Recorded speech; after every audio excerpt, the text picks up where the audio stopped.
Doctor Mohammad Yunus আপনি জানতেন army আপনাকে কোঅপারেট করে না, তাহলে মিথ্যা কথা কেন বলছেন আপনাকে কোঅপারেট করছে? ডক্টর মোহাম্মদ ইউনূস আপনি জানেন। আসসালামু আলাইকুম ওয়া রাহমাতুল্লাহি ওয়া বারাকাতুহু। এবং অন্য ধর্মাবলম্বী ভাই বোনেরা, আপনাদের প্রতিও রইল আমার আন্তরিকতা এবং দেশপ্রেমের শুভেচ্ছা। হোপফুলি আপনারাও সবাই ভালো আছেন। দর্শক, কিন্তু আমি যদি কন্টিনিউয়াসলি বলি আমাদের দেশ একটা ক্রান্তিকালের মধ্যে যাচ্ছে, এই কথাটা আপনারাও যেমন বুঝেন আমরাও তেমন বুঝি। বাংলা একটা কথা আছে, রক্ষক যখন ভক্ষকের ভূমিকায় অবতীর্ণ হয় তখন যারা জনগণের রক্ষক এবং ভক্ষক তাদের কথা বলছি, জনগণের অবস্থাটা কি দাঁড়ায়। এখন আমি উদাহরণটা দেই। আপনার বাসা যদি চুরি, ডাকাতি, খুন বা ধর্ষণ হয়, আপনি থানায় দৌড়ে যান। কিন্তু থানায় যখন দৌড়ে যান নিজেকে রক্ষা করার জন্য, কিন্তু থানায় গিয়ে দেখেন একজন ধর্ষক বসে আছে, থানায় গিয়ে দেখেন একজন ডাকাত বসে আছে, থানায় গিয়ে দেখেন একজন খুনি বসে আছে, থানায় গিয়ে দেখেন একজন দেশদ্রোহী বসে আছে, এবং ভালো করে যখন ওই খুনি এবং দেশদ্রোহীর দিকে তাকান, আপনি তাকিয়ে দেখেন এ তো ওয়াকারুজ্জামান। তাইলে কি হলো? রক্ষক তো ভক্ষক। একজন রাবণ, ওয়াকারের মতো একজন রাবণ যখন সেনাপ্রধানের চেয়ারে অধিষ্ঠিত থাকে, একজন খুনি যখন সেনাপ্রধান, বিমান বাহিনীর প্রধান, নৌবাহিনীর প্রধান হিসাবে অধিষ্ঠিত থাকে, আমার দেশের জনগণ, আমি এবং আপনি, আমরা কোথায় আছি? আমরা কার কাছে যাব? আমরা বিচারপতির কাছে যাব নাকি অন্তর্বর্তীকালীন সরকারের কাছে যাব? অন্তর্বর্তীকালীন সরকারের দরজায় আমি যখন নক করব, অন্তর্বর্তীকালীন সরকারের প্রধানের দরজা খুলে দেবে একজন, আমি তাকায় দেখব খুনির এক সহযোগী বসে আছে ওনার দরজায়। আমি যখন খুনির সহযোগী ওই দরজায় বসে আছে প্রধান উপদেষ্টার, দরজা খোলার সাথে সাথে বলবো,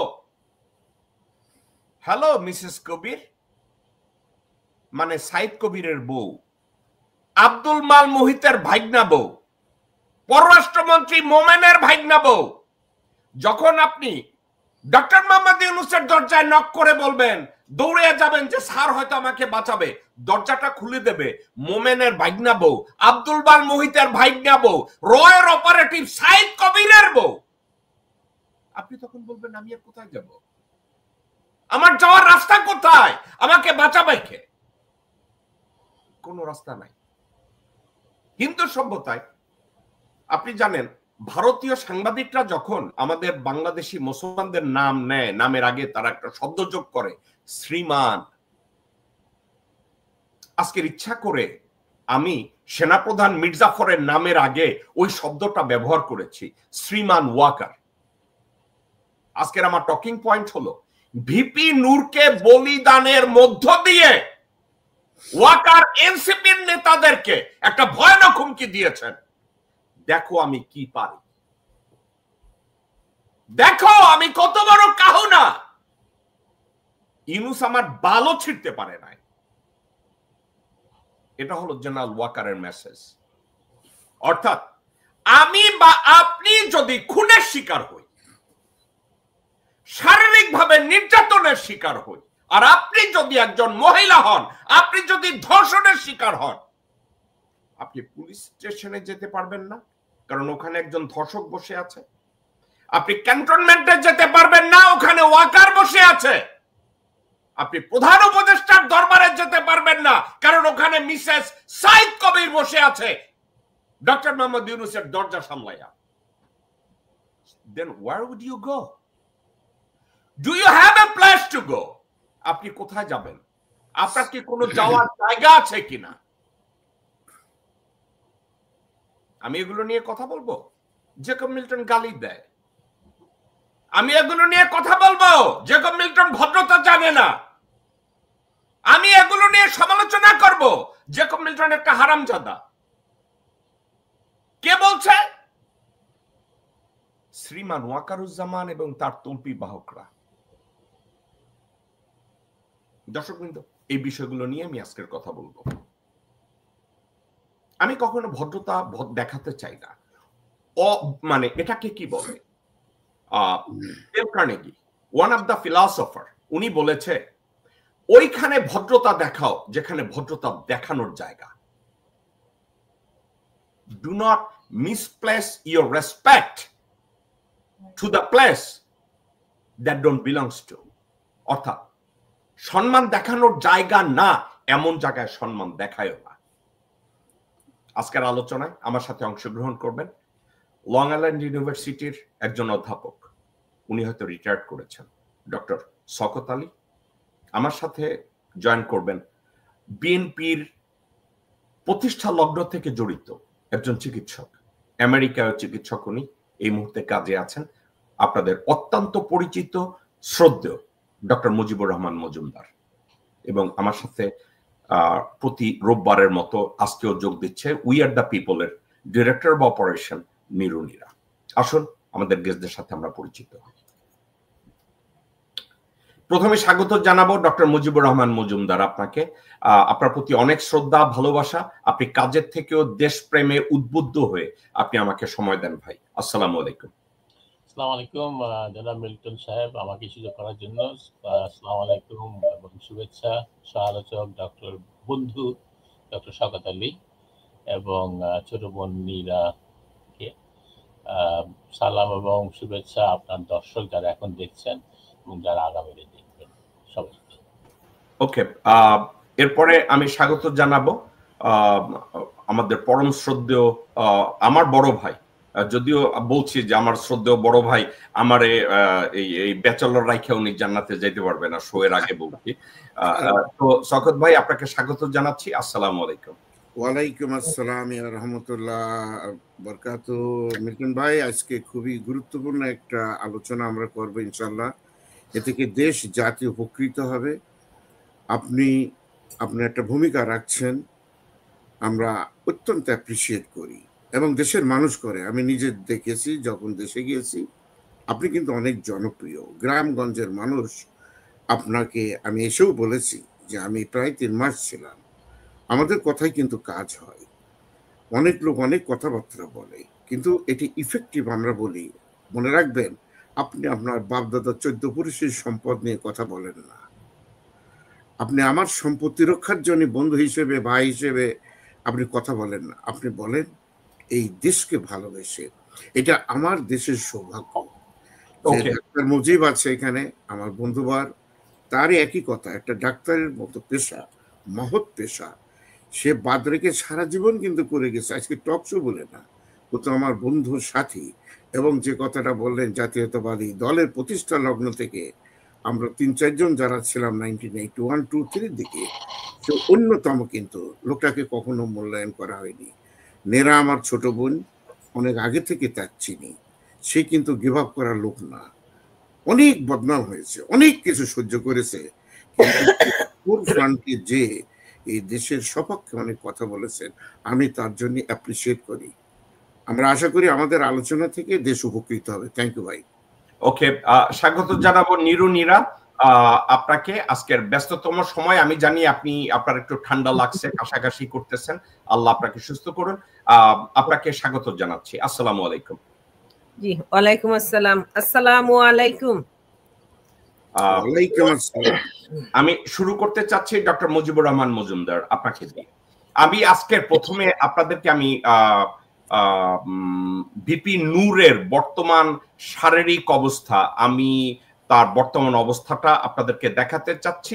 খুবই ছোট 6 সেকেন্ডের একটা স্ন্যাপ, একটু দেখেন ভিডিওটা। নূরের উপর আক্রমণের তীব্র নিন্দা জানাই এবং নূরের সুস্থতা কামনা করছি।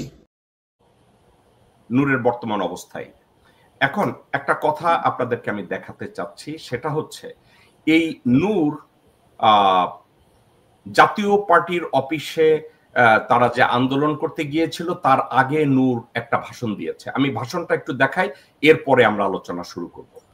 আমাদের ভিডিও বানায় রাজনীতি খাই দেবে, এত আম্মকের দল তারা ভিডিও বানায় আমাদের রাজনীতি খাই দেবে। আমাদের রাজনীতি এত সস্তা? হ্যাঁ, মির্জা ফখরুল সাহেবকে বানায় ভারতের দালাল, আমির খসরু মাহমুদ চৌধুরীকে বানায় ভারতের দালাল, রুমিন ফারানাকে নিয়ে ভিডিও বানায়, সালাউদ্দিন সাহেবকে নিয়ে ভিডিও বানায়, জামাতের নায়েব আমির তাহের সাহেবকে নিয়ে ভিডিও বানায়, আমাদেরকে নিয়ে বানায়, তাহলে এই দেশে আর রইলটাকে বাকি?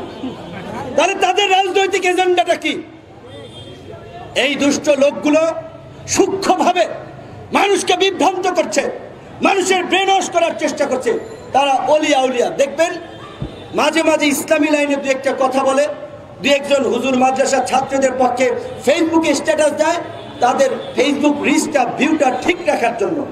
তারপরে ওই ভিডিও বানিয়ে সেদিন নাকি শুনেছি ওয়ালটনের কাছে পাঠিয়েছে, এই যে নতুন আরেকটা টাউট দোকান খুলেছে বাংলা এডিশন নামে, সে চালায় নিউ ইয়র্কে উবার, সে এখানে 1-1.5 কোটি টাকা খরচ করে আপনার লা মেরিডিয়ান হোটেল, লা মেরিডিয়ান 5 স্টারে বাংলা এডিশন নামে ধান্দাবাজির নতুন দোকান খুলেছে।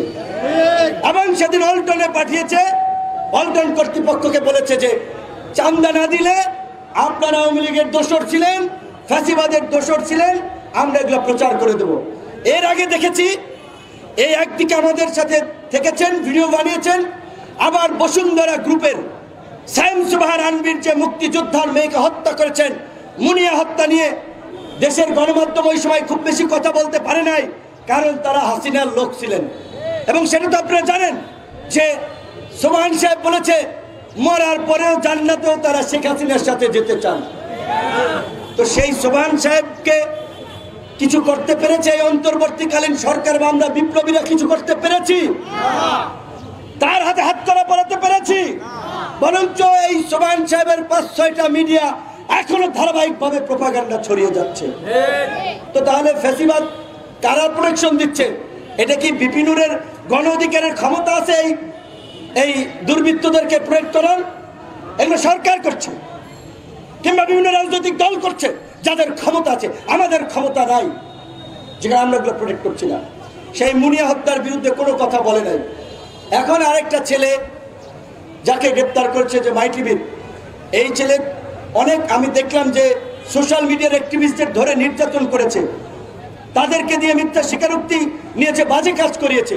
এই জন্য তার বিরুদ্ধে সাইবারে মামলা হতে পারে, গ্রেপ্তার হতে পারে। কিন্তু যখন একটা গণমাধ্যম কিছুদিন আগে জনকণ্ঠ দখল করেছে, ভাগ বাটোয়ারা করে, সেখানে বিএনপির প্রতিনিধি ছিল, জামাতের লোক ছিল, এনসিপির লোক ছিল, গণ অধিকারের লোক ছিল, সেটা নিয়ে কথা বলায় মাই টিভিও দখল করতে গিয়েছে, সেইটা নিয়ে কথা বলে এখন আমাদের ভিডিও বানায় রাজনীতি খাইয়ে দেবে। এত আম্মকের দল তারা ভিডিও বানায় আমাদের রাজনীতি খাইয়ে দেবে। আমাদের রাজনীতি এত সস্তা? হ্যাঁ ডক্টর মুজিব, আপনি নূরের 3 মিনিটের এই ভিডিওতে একটা জিনিস আপনি দেখেছেন, বিভিন্ন অ্যাঙ্গেল থেকে নূর কথা বলেছে।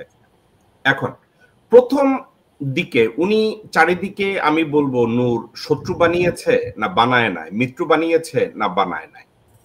উনি যেই কয়টা নাম বলছে, যা আমির খসরু মাহমুদকে ইন্ডিয়ান দালাল বানাচ্ছে, মির্জা ফখরুল রে ইন্ডিয়ান দালাল বানাচ্ছে, আব্দুল আউয়াল মিন্টুকে দালাল বানাচ্ছে, নায়েবে আমির আবু তাহেরকে দালাল বানাচ্ছে, রুমিন ফারহানাকে দালাল বানাচ্ছে। এটা নূরের তো এটা বুঝার ভুল, তাদেরকে দালাল বানাচ্ছে না, যে নামগুলো বলছে এরা ভারতের আসলেই দালাল।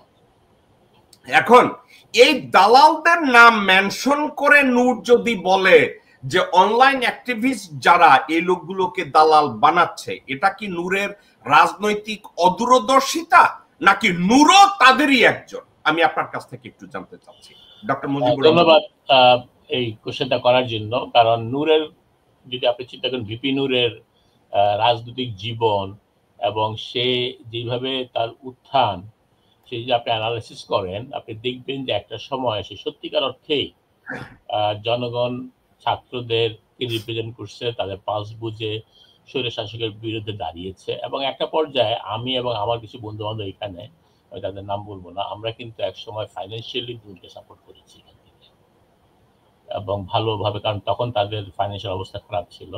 আমার সাথে ডাইরেক্ট যোগাযোগ করতো এবং আমার বন্ধু আর কয়েকজন আছে যাদের সাথে যোগাযোগ করতো।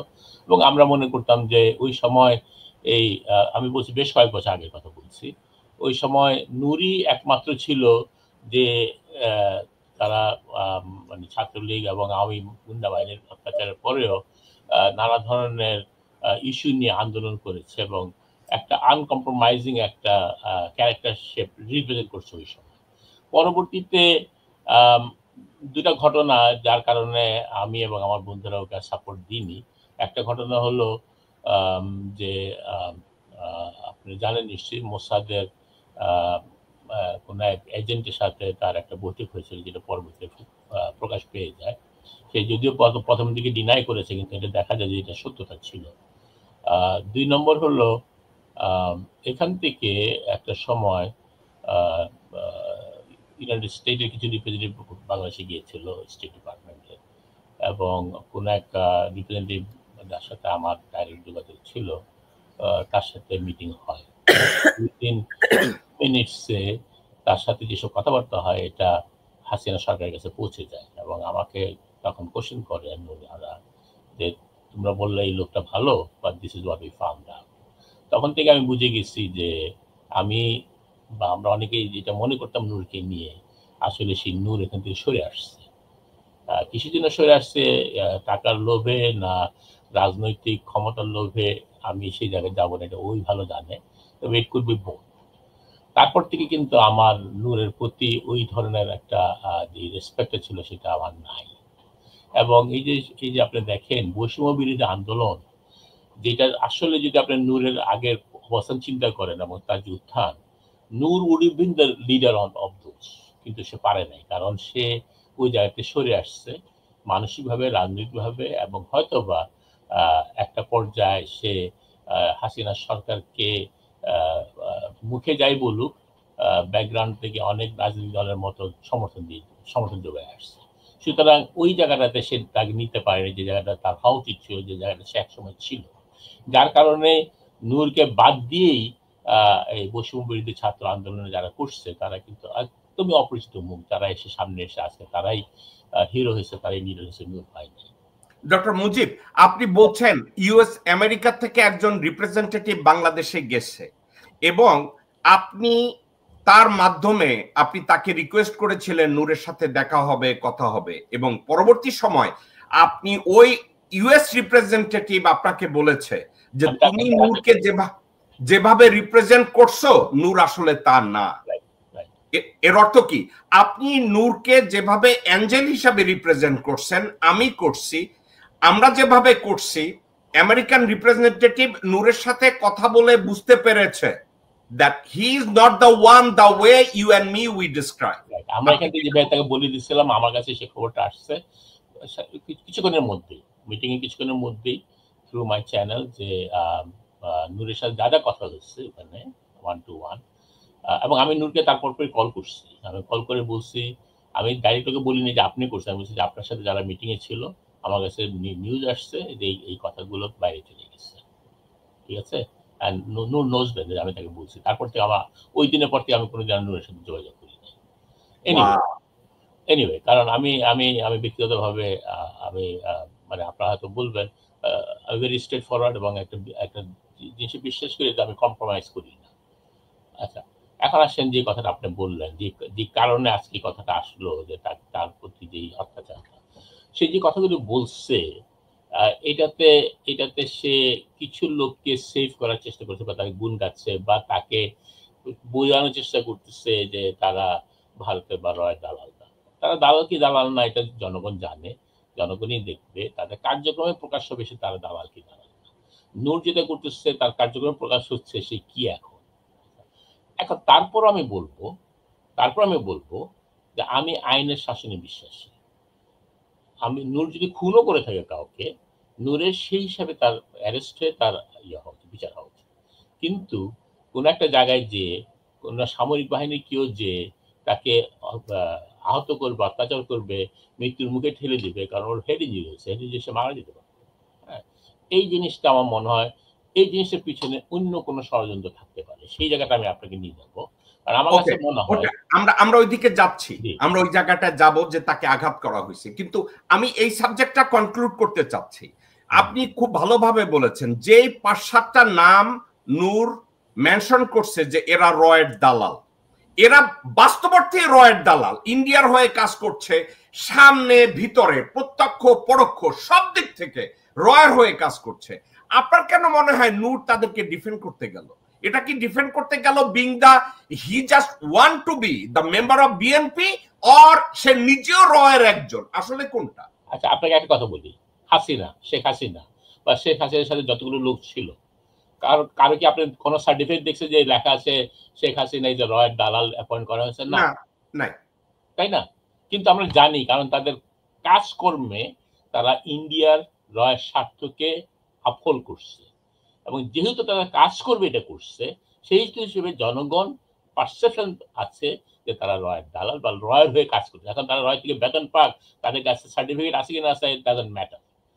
তাদের কাজে কর্মে, তাদের কথাবার্তায়, তাদের সবকিছুতে প্রকাশ যে তারা আরেকটা বিদেশি শক্তি, যারা বাংলাদেশের শত্রু, যারা বাংলাদেশের স্থিতিশীলতা চায় না, যারা বাংলাদেশের উন্নতি চায় না, এমন একটা শক্তি যারা বাংলাদেশে গ্রাস করতে চায় সর্বতভাবে, তাদেরকে যারা সমর্থন করে, তাদের কাছে সার্টিফিকেট আছে কি না আছে আমার মাথা ব্যথা নেই। জনগণের জানার দরকারও নেই, জনগণ চায়ও না, চায় অ্যাকশন, কাজে। তো যেই ব্যক্তি এই ধরনের স্বার্থান্বেষী মহলকে সাপোর্ট দিবে এবং তাদেরকে প্রোটেক্ট করবে এবং তাদের পক্ষে কথা বলবে, আমি ধরে নিব সে জেনে হোক না জেনে হোক, তার কাছে সার্টিফিকেট থাকুক আর না থাকুক, সে প্রতি মাসে মশারা পাক আর না পাক, আমার কাছে সে ভারতের এজেন্ট, রয়্যাল এজেন্ট বা তার পক্ষে কাজ করতেছে। এখন এটা ক্লিয়ার, এবং এটা হলো প্রত্যেকের ব্যাপারে তাই। আমি যদি এখন এখানে দাঁড়িয়ে ভারতের ভুলগুলোকে না বলে তাকে প্রোটেক্ট করার চেষ্টা করি, আপনার এখানেই জনগণ বলবে যে হ্যাঁ, ডাক্তার মুজিবও নিশ্চয়ই রয়্যাল এজেন্ট। আপনার কি মনে হয় না মুজিব ভাই, আপনি একজন পেশাগতভাবে একজন চিকিৎসক, কিন্তু তার চেয়েও আপনার বড় পরিচয়, আপনি জিয়ার রাজনীতির সাথে প্রথম থেকে জড়িত। আপনার কি মনে হয় না নূর তার সমগ্র রাজনৈতিক ক্যারিয়ারের উপরে একটা রিস্ক নিল এইভাবে, যেই চিহ্নিত রয়ের লোকজনদেরকে সে প্রোটেক্ট করার চেষ্টা করছে? আপনার এটা মনে হয় না? অফকোর্স, মানে আমি সেটা আপনাকে এই জন্য আগে হিস্ট্রিটা দিলাম যে নূর কোত্থেকে আসছে। হ্যাঁ, নূর কিন্তু যখন শুরু করছে গণ অধিকার পরিষদ এবং সে যখন ভিপি হিসাবে আন্দোলনগুলো করছে, তখন কিন্তু সে ওই জায়গাটা ছিল না, জনগণ তাকে বিশ্বাস করতো, ছাত্ররা তার পিছিয়ে ছিল।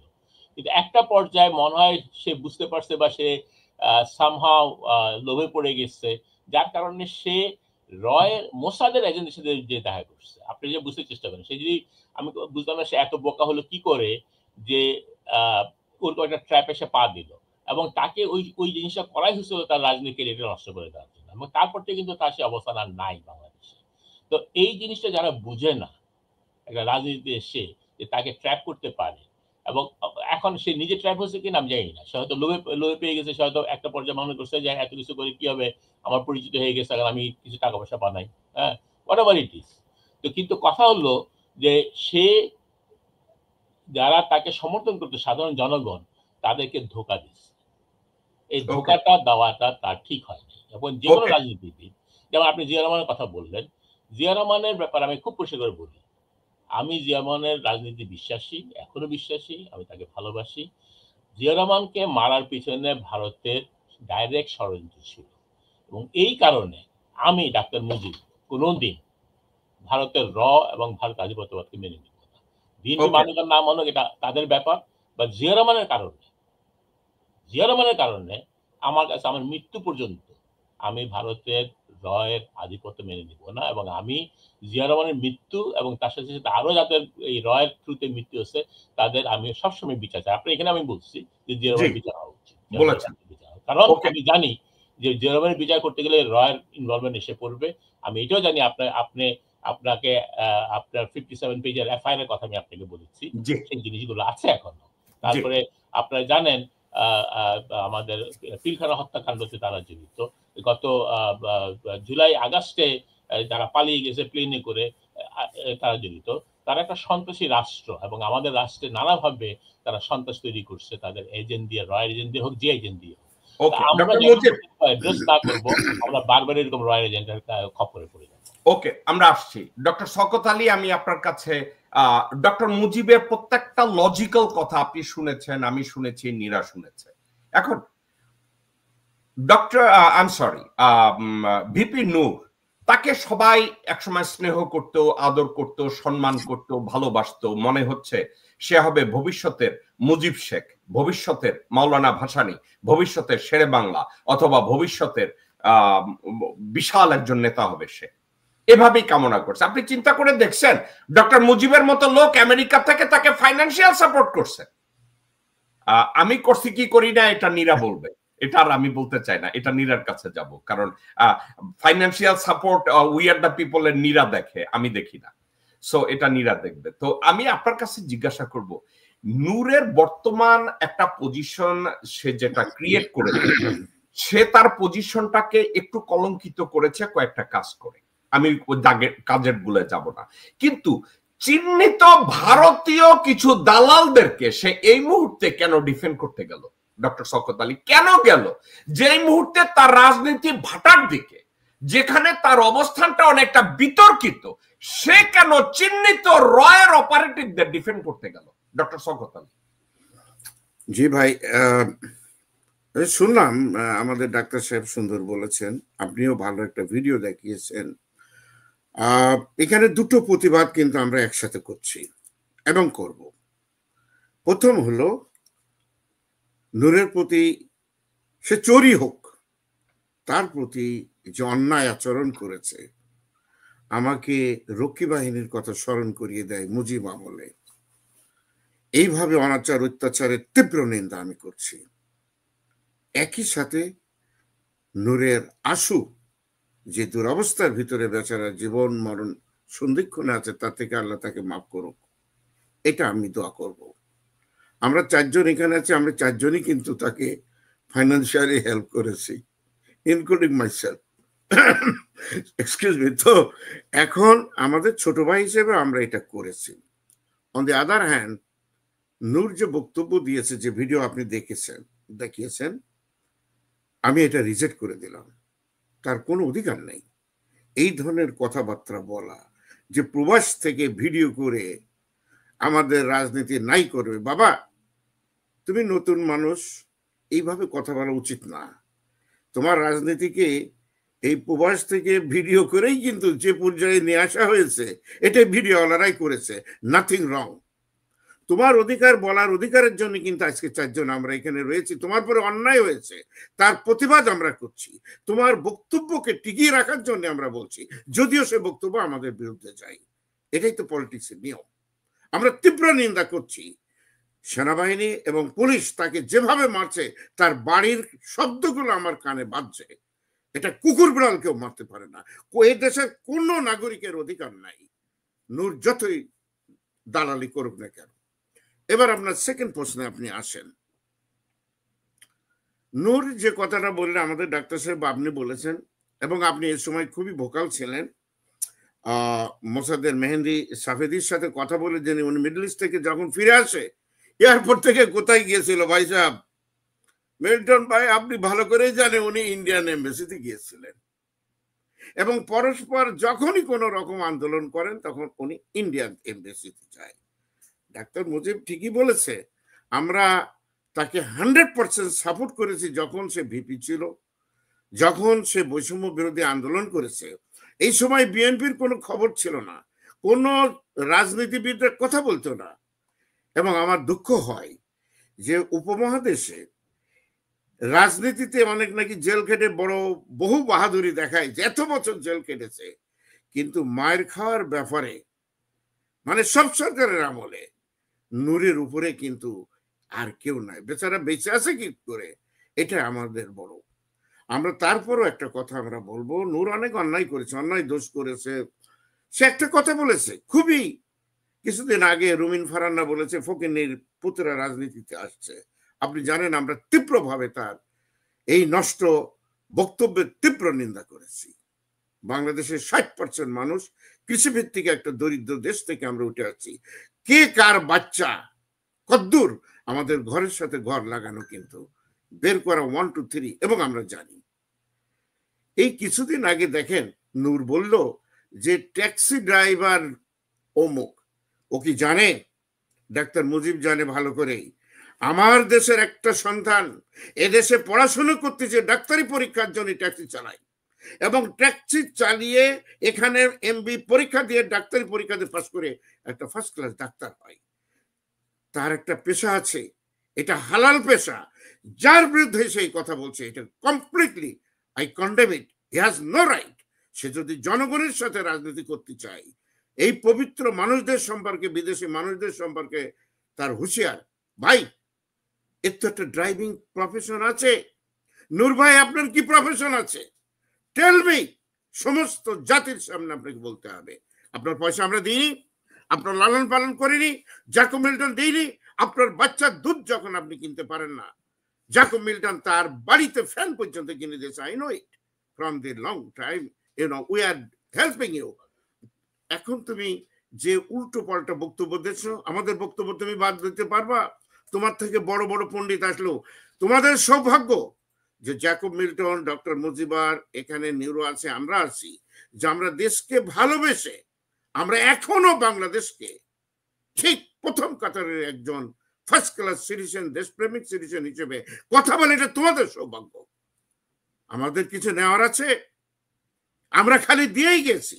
এইবার মাত্র 3 মাস আগে যে আমার যে সম্পদ 2 বিঘা জমি, যার দাম প্রায় 6 কোটি টাকা হবে, নিজে লিখে দিয়েছি আমি একটা প্রাইমারি স্কুলের জন্য। আমার গ্রামের বাচ্চাদের স্কুল ছিল না, আমি দিয়েছি। বাহাদুরি করো না ভাই, এই সমস্ত বাহাদুরি চলে না। বাংলাদেশের পলিটিক্স এগুলো চলবে না। সুতরাং সোজা পথে এসো। আবার আমি আবারও কন্ডেম করি যে সেনাবাহিনীর লোকগুলো, যে পুলিশরা নূরের গায়ে হাত দিয়েছে, এই হাতকে আমাদের কেটে দিতে হবে।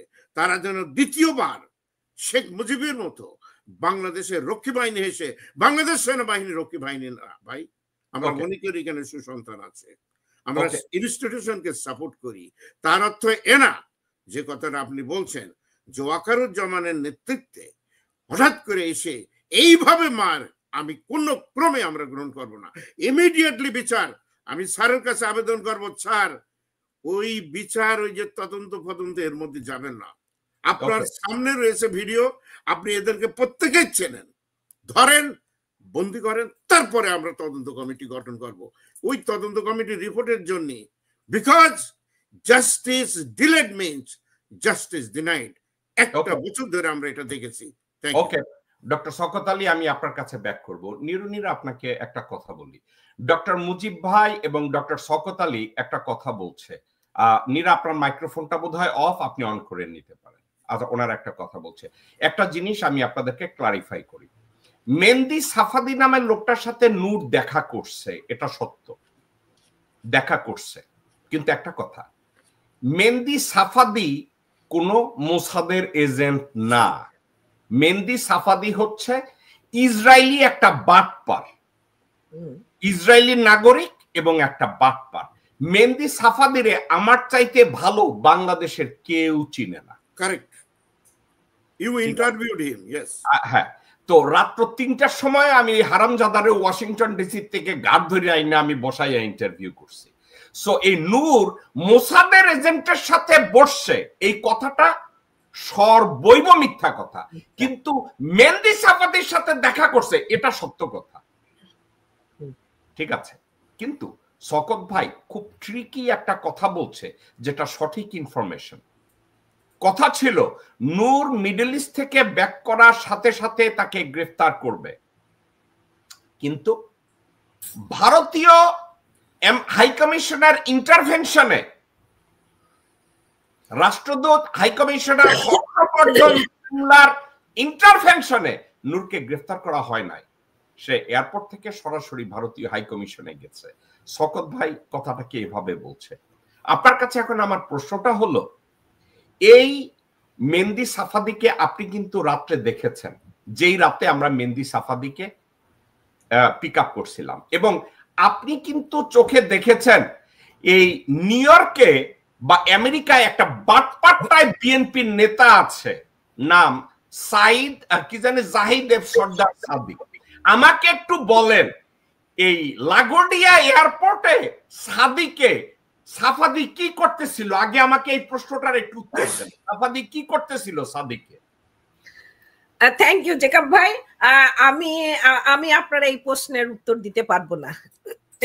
আমি জানি কি করেছে, পাস্ট ইজ পাস্ট। আমি আপনাকে বলি, আমি জানি আপনি এই বিএনপির এই রাজনীতির সাথে আপনি জড়িত।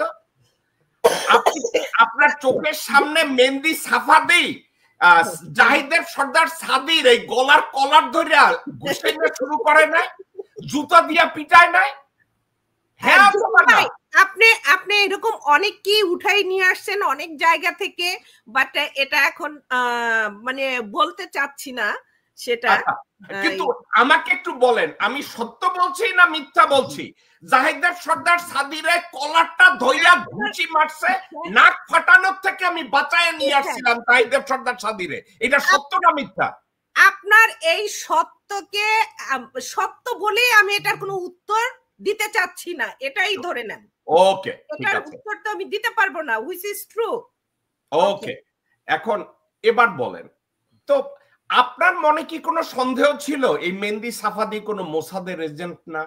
না না, সন্দেহ থাকবে কেন? তাকে যেভাবে আপনি ইন্টারোগেশন করেছেন সবই তো পরে তো ছাইরা দেমার তাইন্দাবাসি, আমি এর মধ্যে কিছু নাই সে বলে মানে পার পাইছে, কিন্তু সে ভারতের একটা এজেন্ট। ভারতের এজেন্ট? সে ভারতের একটা এজেন্ট, বাংলাদেশের বিপক্ষে কাজ করার জন্য ভারত তাকে বাংলাদেশে মানে দায়িত্ব দিয়েছে এই কাজ করার জন্য, সেইটা হলো মেহেদী সাফাদি।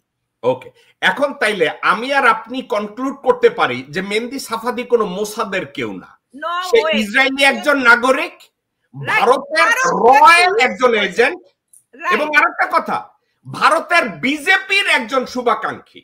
রাইট, বিজেপির একজন শুভাকাঙ্ক্ষী, সেটা সে। ওকে, এখন এই নূর এই ভারতের দালাল মেহেদী সাফাদির সাথে দেখা করছে। এই নূর ভারতীয় হাই কমিশনার হর্ষবর্ধন শ্রিংলা, বিক্রম কি জানি নাম, তারপরে প্রণয় ভার্মা, তারপরে রিভা গাঙ্গুলি, এদের সবার সাথে নূরের হাজার হাজার ছবি আছে মার্কেটে। এখন আপনি আমাকে একটু কথা বলেন তো, নূর বাংলাদেশের রাজনীতি করে, একদিকে নূর ড্রামা করলো যে আমি ভারতীয় হাই কমিশনের বিরুদ্ধে স্লোগান দিতে চাইতেছি, ভারতীয় হাই কমিশনে সামনে স্লোগানের রাস্তা দিয়া পিছন দিক থেকে সে হাই কমিশনারদের সাথে দেখা করে এবং ওখান থেকে বেনিফিট খায়। ডক্টর মুজিবের কথা আপনি শুনছেন, ডক্টর মুজিব নূরকে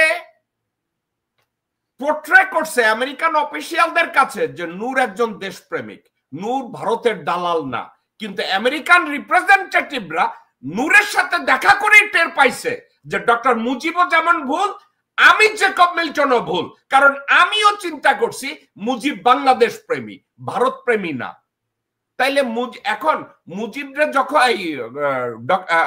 ভিপি নূর যখন আমির খসরু মাহমুদরা ডিফেন্ড করে, রুমিন ফারহানাকে ডিফেন্ড করে, আব্দুল্লাহ ওয়াল মিন্টুরে ডিফেন্ড করে, বিএনপির সাউয়ারে ডিফেন্ড করে, আপনার মনে আপনার ব্রেইনে কি আসে? এই নূর কি বাংলাদেশের, নাকি যাদেরকে সে ডিফেন্ড করতে চাইছে সে নিজেও এই দালালদের একজন? আপনার কি মনে হয়? জেকব ভাই, নূরকে পার্টিকুলারলি কোনো পাত্রে আপনি এই মুহূর্তে ফেলতে পারবেন না, কারণ বাংলাদেশটা একটা হাঙ্গরের মধ্যে চলছে। তো নূর হলো একটা চুনোপুটি, নূর কখনো একটা বিগ ফিশের পেটে ঢুকে বের হয়, কিন্তু নূরের যে পজিশনটা এখন পর্যন্ত নূর তো স্থায়ীভাবে কোথাও স্ট্রাইক করতে পারতেছে না। আর নূরকে এই জন্য ওকে দেখা যাচ্ছে আজকে নূর এখানে, কালকে ওখানে, পরশু ওখানে, এটা মানে ওর যে এক্সপিরিয়েন্স এবং ওর যে রাজনৈতিক ভিউ, যেটা ওর সব ওয়েতে সবার ভিতরে গিয়ে বিষয়টা দেখতেছে। আর দেখার বিষয় যে আমি প্রথমত এই কথাটাই বলবো যে বাংলাদেশটা একটা হাঙ্গরের পেটের ভিতরে আছে, তাই সেখানে নূর তো হাঙ্গরের পেটে, ওকে তো সময় বিশেষ, জায়গা বিশেষ এক একটা মানে রং ধারণ করতে হচ্ছে। আমি এটা নূরের দোষের কিছু মানে বলবো না এখন, কারণ বাংলাদেশে তো রাজনীতি নাই। ওকে নীরা, আপনি যেটা বলছেন আপনাকে আমি একটু ব্যাখ্যা করি। মুজিব শেখ যখন রাজনীতি শুরু করে সে সরওয়ার্দীর পাঞ্জাবের কোনা ধইরা রাজনীতি করছে। আমার কথা শুনেন আগে। নূরকে তখন মুজিব শেখকে তখন পরামর্শ দেওয়া হইলো যে তুমি ইন্স্যুরেন্সের দালালি কইরা, পাকিস্তানের দালালি কইরা, অন্যদিকে দালালি কইরা কিছু টাকা পয়সা জোগাড় কইরা লও। যেই টাকা পয়সা জোগাড় করার মাধ্যমে 32 নম্বরের বাড়ি বানাইছে মুজিব, ছেলেপাদের লেখাপড়া করাইছে, দুর্নীতি কইরা তার বাবা 8 পাস লুৎফুর রহমান লাল মেয়ারে পিয়ন থেকে সেরেস্তাদার বানাইছে এই মুজিব শেখ। আপনি কি মনে করেন না নূর মুজিবরে কপি করা শুরু করছে, যে নূরও একটু পয়সা পাতি বানায় লোক সবাই দিয়ে? আপনার কি এটা মনে হয় না? হ্যাঁ, সেটা মনে হয়েছে। তবে মুজিব শেখের দেখেন, আপনি যে কথাটা বলছেন এটা তো কোনো মানে এটা একটা মানে ইতিহাস, মানে এটা একটা ঐতিহাসিক প্রেক্ষাপট মুজিব শেখের। আচ্ছা, তাইলে মুজিব শেখের এই কথা যখন বলছেন যে এই ভারত, এই মুজিব শেখের নিজ মুখে বলে গেছে যে ভারতকে তোমরা বিশ্বাস করো না, কারণ এই ভারত কিন্তু মুজিবের গায়েও হাত তুলছে। যেদিন হাত তুলছে সেদিন কিন্তু মুজিব বলে গেছে যে এই ভারত আমাদের বন্ধু না। ওকে নীরা, থামেন, এখানে থামেন। আপনাকে এখন বলি, আপনি কি বলবেন তাইলে মুজিব শেখরে যখন আগরতলা ষড়যন্ত্র মামলায় তার পাশার মধ্যে লাইটটাই ছিল ভারতীয়রা, নূর কি তাইলে বাংলাদেশে এই লাত্তিটা খাইলো ভারতীয়দের দ্বারা? এটা তো ভারতীয় লাত্তি। 100% আমি সেখানে আসতে চাচ্ছিলাম যে নূরের ভূমিকা, নূর যেই জায়গা থেকে উঠে আসছে, যেভাবে স্ট্রাগল করে আসছে, এবং নূর কিন্তু ওই মানে রাজনৈতিক প্রেক্ষাপটে সে কিন্তু টোকাই না, এটা চিন্তা করলে ভুল হবে। নূরের যেখানে ক্রেডিট নেওয়ার, ক্রেডিট পাওয়ার, সেটা আমাদেরকে দিতে হবে। নূর টোকাই না। আজকে যে নূরের গায়ে যে হাত দেওয়া হয়েছে, কে হাত দিয়েছে? এই ভারত হাত দিয়েছে। এই ভারত যেরকম শেখ মুজিবের গায়ে হাত দিছে, ঠিক নূরের গায়ে এই হাতটা দিয়ে ভারত বুঝিয়ে দিয়েছে, এবং ভারত যুগে যুগে এই কাজই করবে এবং করে আসছে। এটা ভারতের ডিপ্লোমেসি। নীরা, আপনি অনেকদিন ধরে টক শো করেন, আজকের প্রথম আপনার প্রতি আমার রেসপেক্টটা আরো বাইরে গেল। আপনি মুজিবের পাছায় পিটানির লগে যেভাবে নূরেরটা মিলাইয়া দিচ্ছেন, অনেক ধন্যবাদ, খুব ভালো বলছেন। কারেক্ট, ঠিকই আছে, খুব ভালো বলছেন ডক্টর মুজিব। এবার আপনার কাছেই আসবো। নীরা খুব সুন্দরভাবে ডটটা মিলাইয়া দিচ্ছে। মুজিবের পাছায় যেভাবে লাথি লাগাইছে ভারতীয় পুলিশরা, নূরের পাছায়ও ঠিক লাথিটা বাংলাদেশে বসে ভারতীয় লোকজনরা ওয়াকারের মাধ্যমে, কর্নেল রাকিবের মাধ্যমে লাগাইয়া দিছে। এখন আপনাকে আমি এই যে নূরের গায়ে যারা হাত তুলছে, আমি আপনাদেরকে স্পেসিফিক 2-3টা নাম বলি, এরা জড়িত সরাসরি। নূরের ওখানে 18 ইস্ট বেঙ্গল রেজিমেন্টের commanding officer lieutenant colonel Rakib. Lieutenant colonel Rakib হলো অ্যাক্টিভ ছাত্রলীগের মেম্বার। আইএসএসবিতে ফেল করার পরেও তাকে পাস করাইয়া মিলিটারি একাডেমিতে পাঠানো হয়েছে লেফটেন্যান্ট কর্নেল রাকিব। তার সাথে আরেকজন ছিল লেফটেন্যান্ট কর্নেল আফজালুর রহমান, সেও ছাত্রলীগের, যুবলীগের মেম্বার, আইএসএসবিতে ফেল করছে। হাসিনা রিকমেন্ডেশনে তাদেরকে আইএসএসবি ক্রস করাইয়া তাদেরকে মিলিটারি একাডেমিতে পাঠানো হয়েছে। এখন এই রাকিব ছিল, বর্তমানে একজন জেনারেল আছে, হাজতে আছে, জেনারেল সালাউদ্দিন মিয়াজি। সালাউদ্দিন মিয়াজি কিন্তু এখন বাংলাদেশের হাজতে। তারই পার্সোনাল স্টাফ ছিল লেফটেন্যান্ট কর্নেল রাকিব। এবং এই রাকিব নূরের পিঠে লাথি মাইরা বলছে, জুলাই বিপ্লব তোর হোগায় ঢুকাইয়া দিব। আমি আপনার কাছে, by the way, 18 Bengal is the under command unit of 9 infantry division. Savar ক্যান্টনমেন্টে যে 9ম পদাতিক ডিভিশন আছে, এটার অধীনস্থ একটা ইউনিট 18 ইস্ট বেঙ্গল। এবং ওখানে একজন মুজিব প্রেমী, একজন বঙ্গবন্ধু প্রেমী, একজন আওয়ামী প্রেমী, একজন হাসিনা প্রেমী, একজন ব্রিগেডিয়ার জেনারেল ছিল, তার নাম ব্রিগেডিয়ার জেনারেল SM আসাদুল হক। এই ভারতীয় ভণ্ড শুয়োরকে সেনাপ্রধান মীর জাফর কিছুদিন আগে 9ম পদাতিক ডিভিশনের জিওসি বানাইছে। তার নির্দেশে নূরের উপরে এই আক্রমণটা চালানো হয়েছে। এখন আমি আপনার কাছ থেকে এমনি জানতে চাচ্ছি, নীরার কথা ছিল মুজিবরে ভারতীয়রা পিটাইছে, এই পিটানিটা নূরের এইখানে দিয়ে দিছে। মুজিব তার লেসন শিখা গেছে। আগরতলায় পুনদের মধ্যে লাথি দেওয়ার পরেই মুজিব বুঝা গেছে যে মালাউনরা মালাউন, এদেরকে বিশ্বাস করা যাবে না। আপনি কি মনে করেন নূর এইটা বুঝছে কিনা? আমি চাচ্ছি এটার উপরে আপনি একটু মন্তব্য করেন। এবং জেনারেল ওয়াকারের আসল উদ্দেশ্য কি? কারণ ওয়াকারের কোনো গ্রহণযোগ্যতা আর্মিতে নাই। এখন কি সে আর্মির পুরা ছাত্রলীগ যুবলীগারদের একত্র করে আর্মিকে জনগণের সামনে পচানোর পায়তারা করতেছে, নূরের উপরে অ্যাটাক করে, নাকি তার অন্য কোনো টার্গেট আছে? ডক্টর মজিদ। Thank you. এখানে বেশ কয়েকটা কোশ্চেন করা হয়েছে, আমি একটা একটা করে আপনাকে বলি। প্রথমত, নূরের উপরে যেটা করা হয়েছে আমি এটা তীব্র নিন্দা করি। বাংলাদেশে এইভাবে আইন হাতে তুলে একজন সম্মানিত একজন রাজনীতিবিদ, নূরের ব্যাপারে যেটি আমার ফিলিং থাকুক না কেন, তাকে এইভাবে জনসম্মুখে প্রপার চার্জ না করে, বিচার না করে তাকে এইভাবে মারাটা, এটা আমি তীব্র নিন্দা জানি। এটা মার্ডারের সমতুল্য, সে মারা যেতে পারে। 2 নম্বর কথা হলো, যে লোকটা মেরেছে কর্নেল, কি নাম বলেন আপনি? রাকিব। সে সিভিল ড্রেসে ছিল এই সময়। জি। যেহেতু একজন ব্যক্তি সিভিল ড্রেসে ছিল, আর্মি ড্রেসের না, সুতরাং তার conduct will be looked at as a civilian.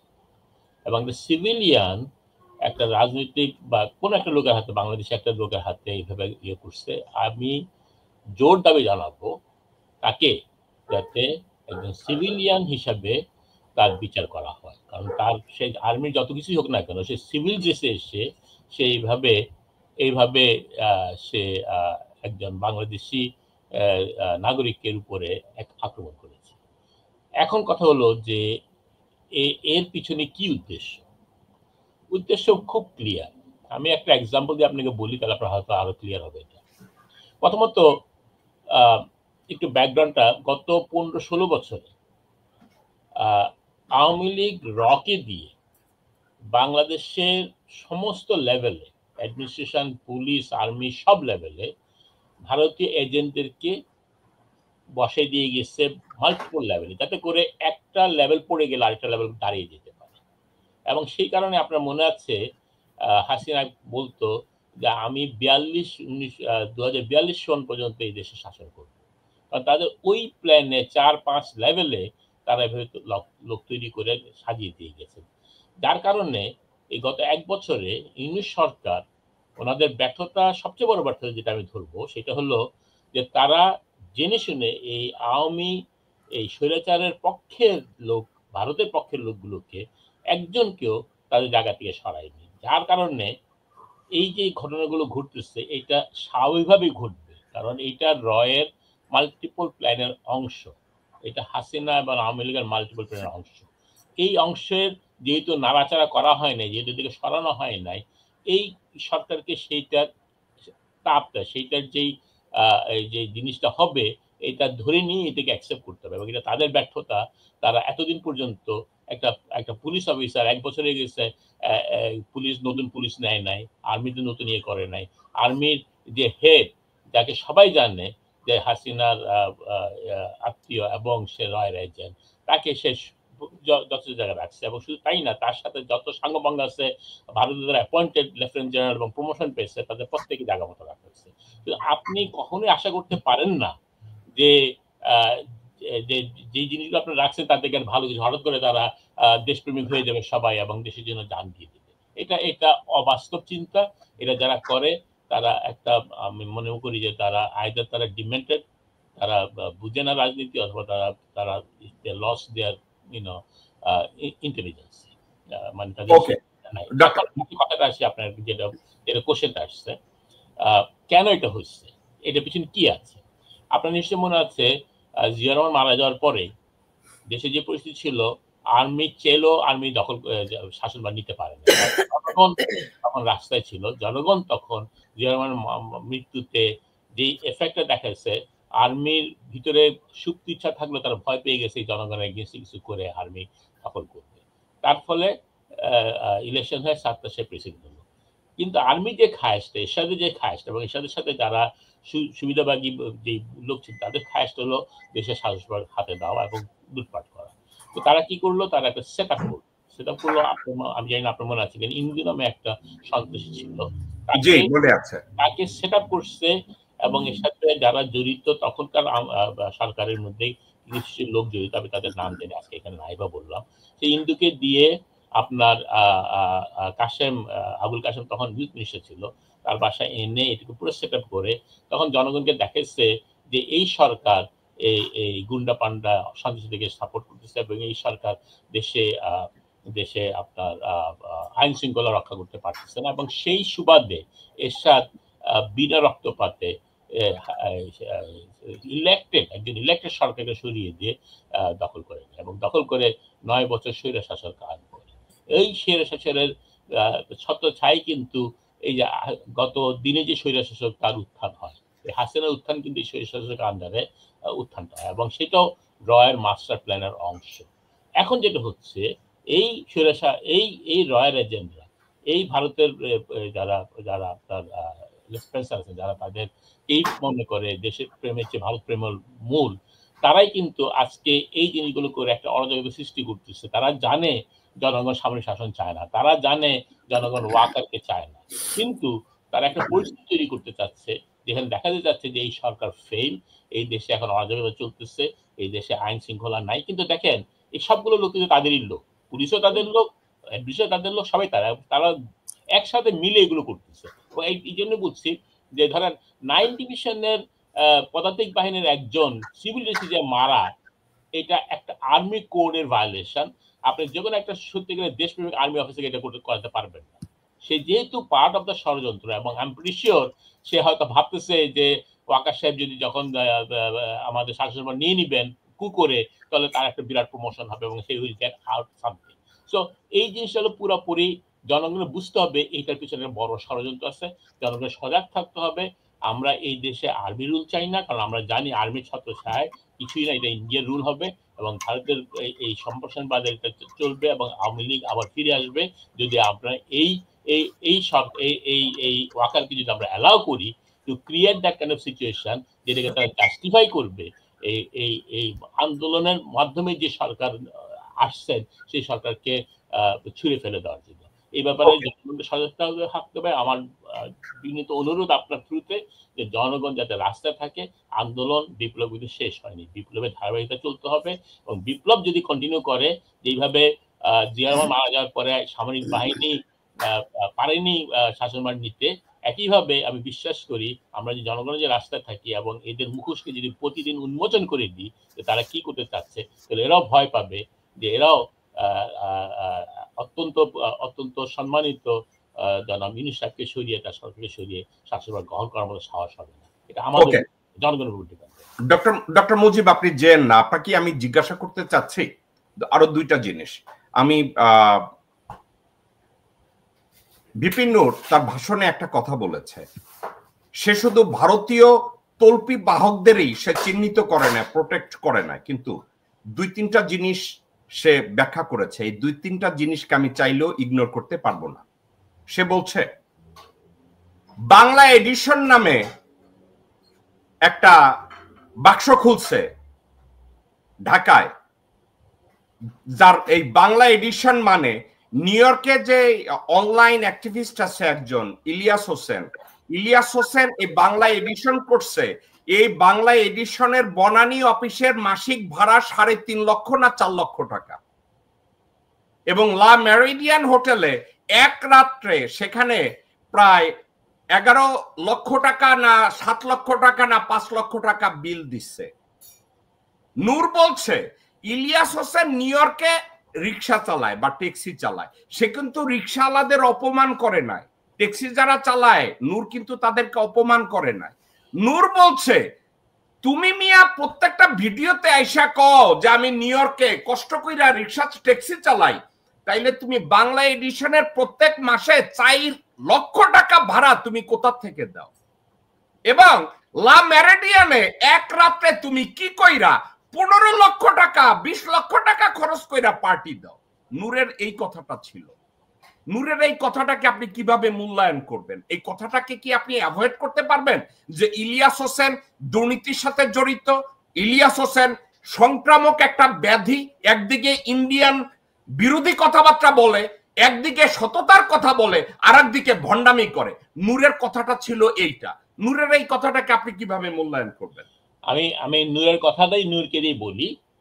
যেমন নূর যখন এক সময় দেশের এবং বিদেশে আমরা যারা ছিলাম, আপনি এখানে আমরা চারজনই এখানে আছি এবং আমরা চারজনই বলছি কোনো রকম ভাবে আমরা তাকে আর্থিকভাবে সাহায্য করেছি এবং আমাদের মতো হাজার হাজার বিদেশে থাকা দেশপ্রেমিক আছে যারা নূরকে ওই সময় মনে করেছিল নূর একটা পারফেক্ট আমাদের ওই আপনার আওয়ামী শাসনের বিরুদ্ধে একটা নেতৃত্ব দিচ্ছে, আমরা সমর্থন দিয়েছি।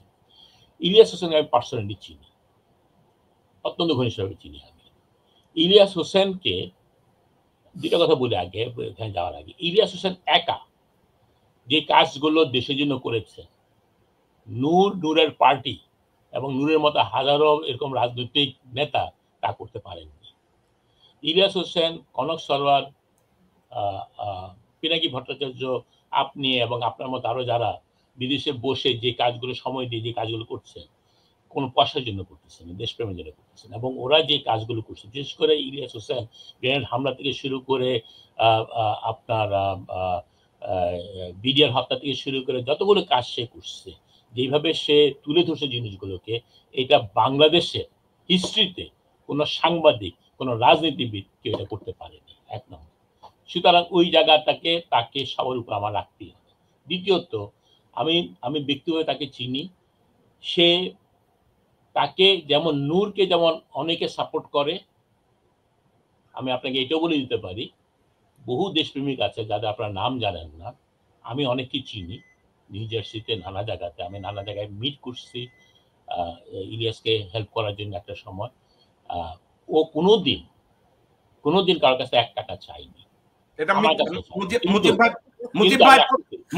মুজিব ভাই আপনাকে আমার বাসায় 2.5 বছর থাকছে, ভাড়া দেয় নাই এবং আমার বাসার ফার্নিচার এবং ম্যাট্রেস সহ চলে গেছে।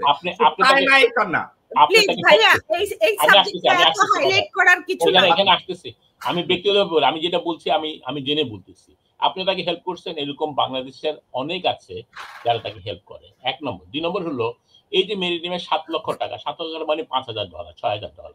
এই যে আপনার বনানীতে 3,000 টাকা, 3 লক্ষ টাকা মানে $1,500 বা $2,000। এটা ইলিয়াসের জন্য, যে তাকে যে নিজে থেকে ইনকাম করে দিতে এমন কোনো কথা না। যেটা নূরের যে কথাটা আপনি বললেন, নূর কি চাকরি করে, নূর কিভাবে চলে, আমি কোশ্চেন করি। মুজিব ভাই, আপনার প্রশ্নের উত্তর দিচ্ছি।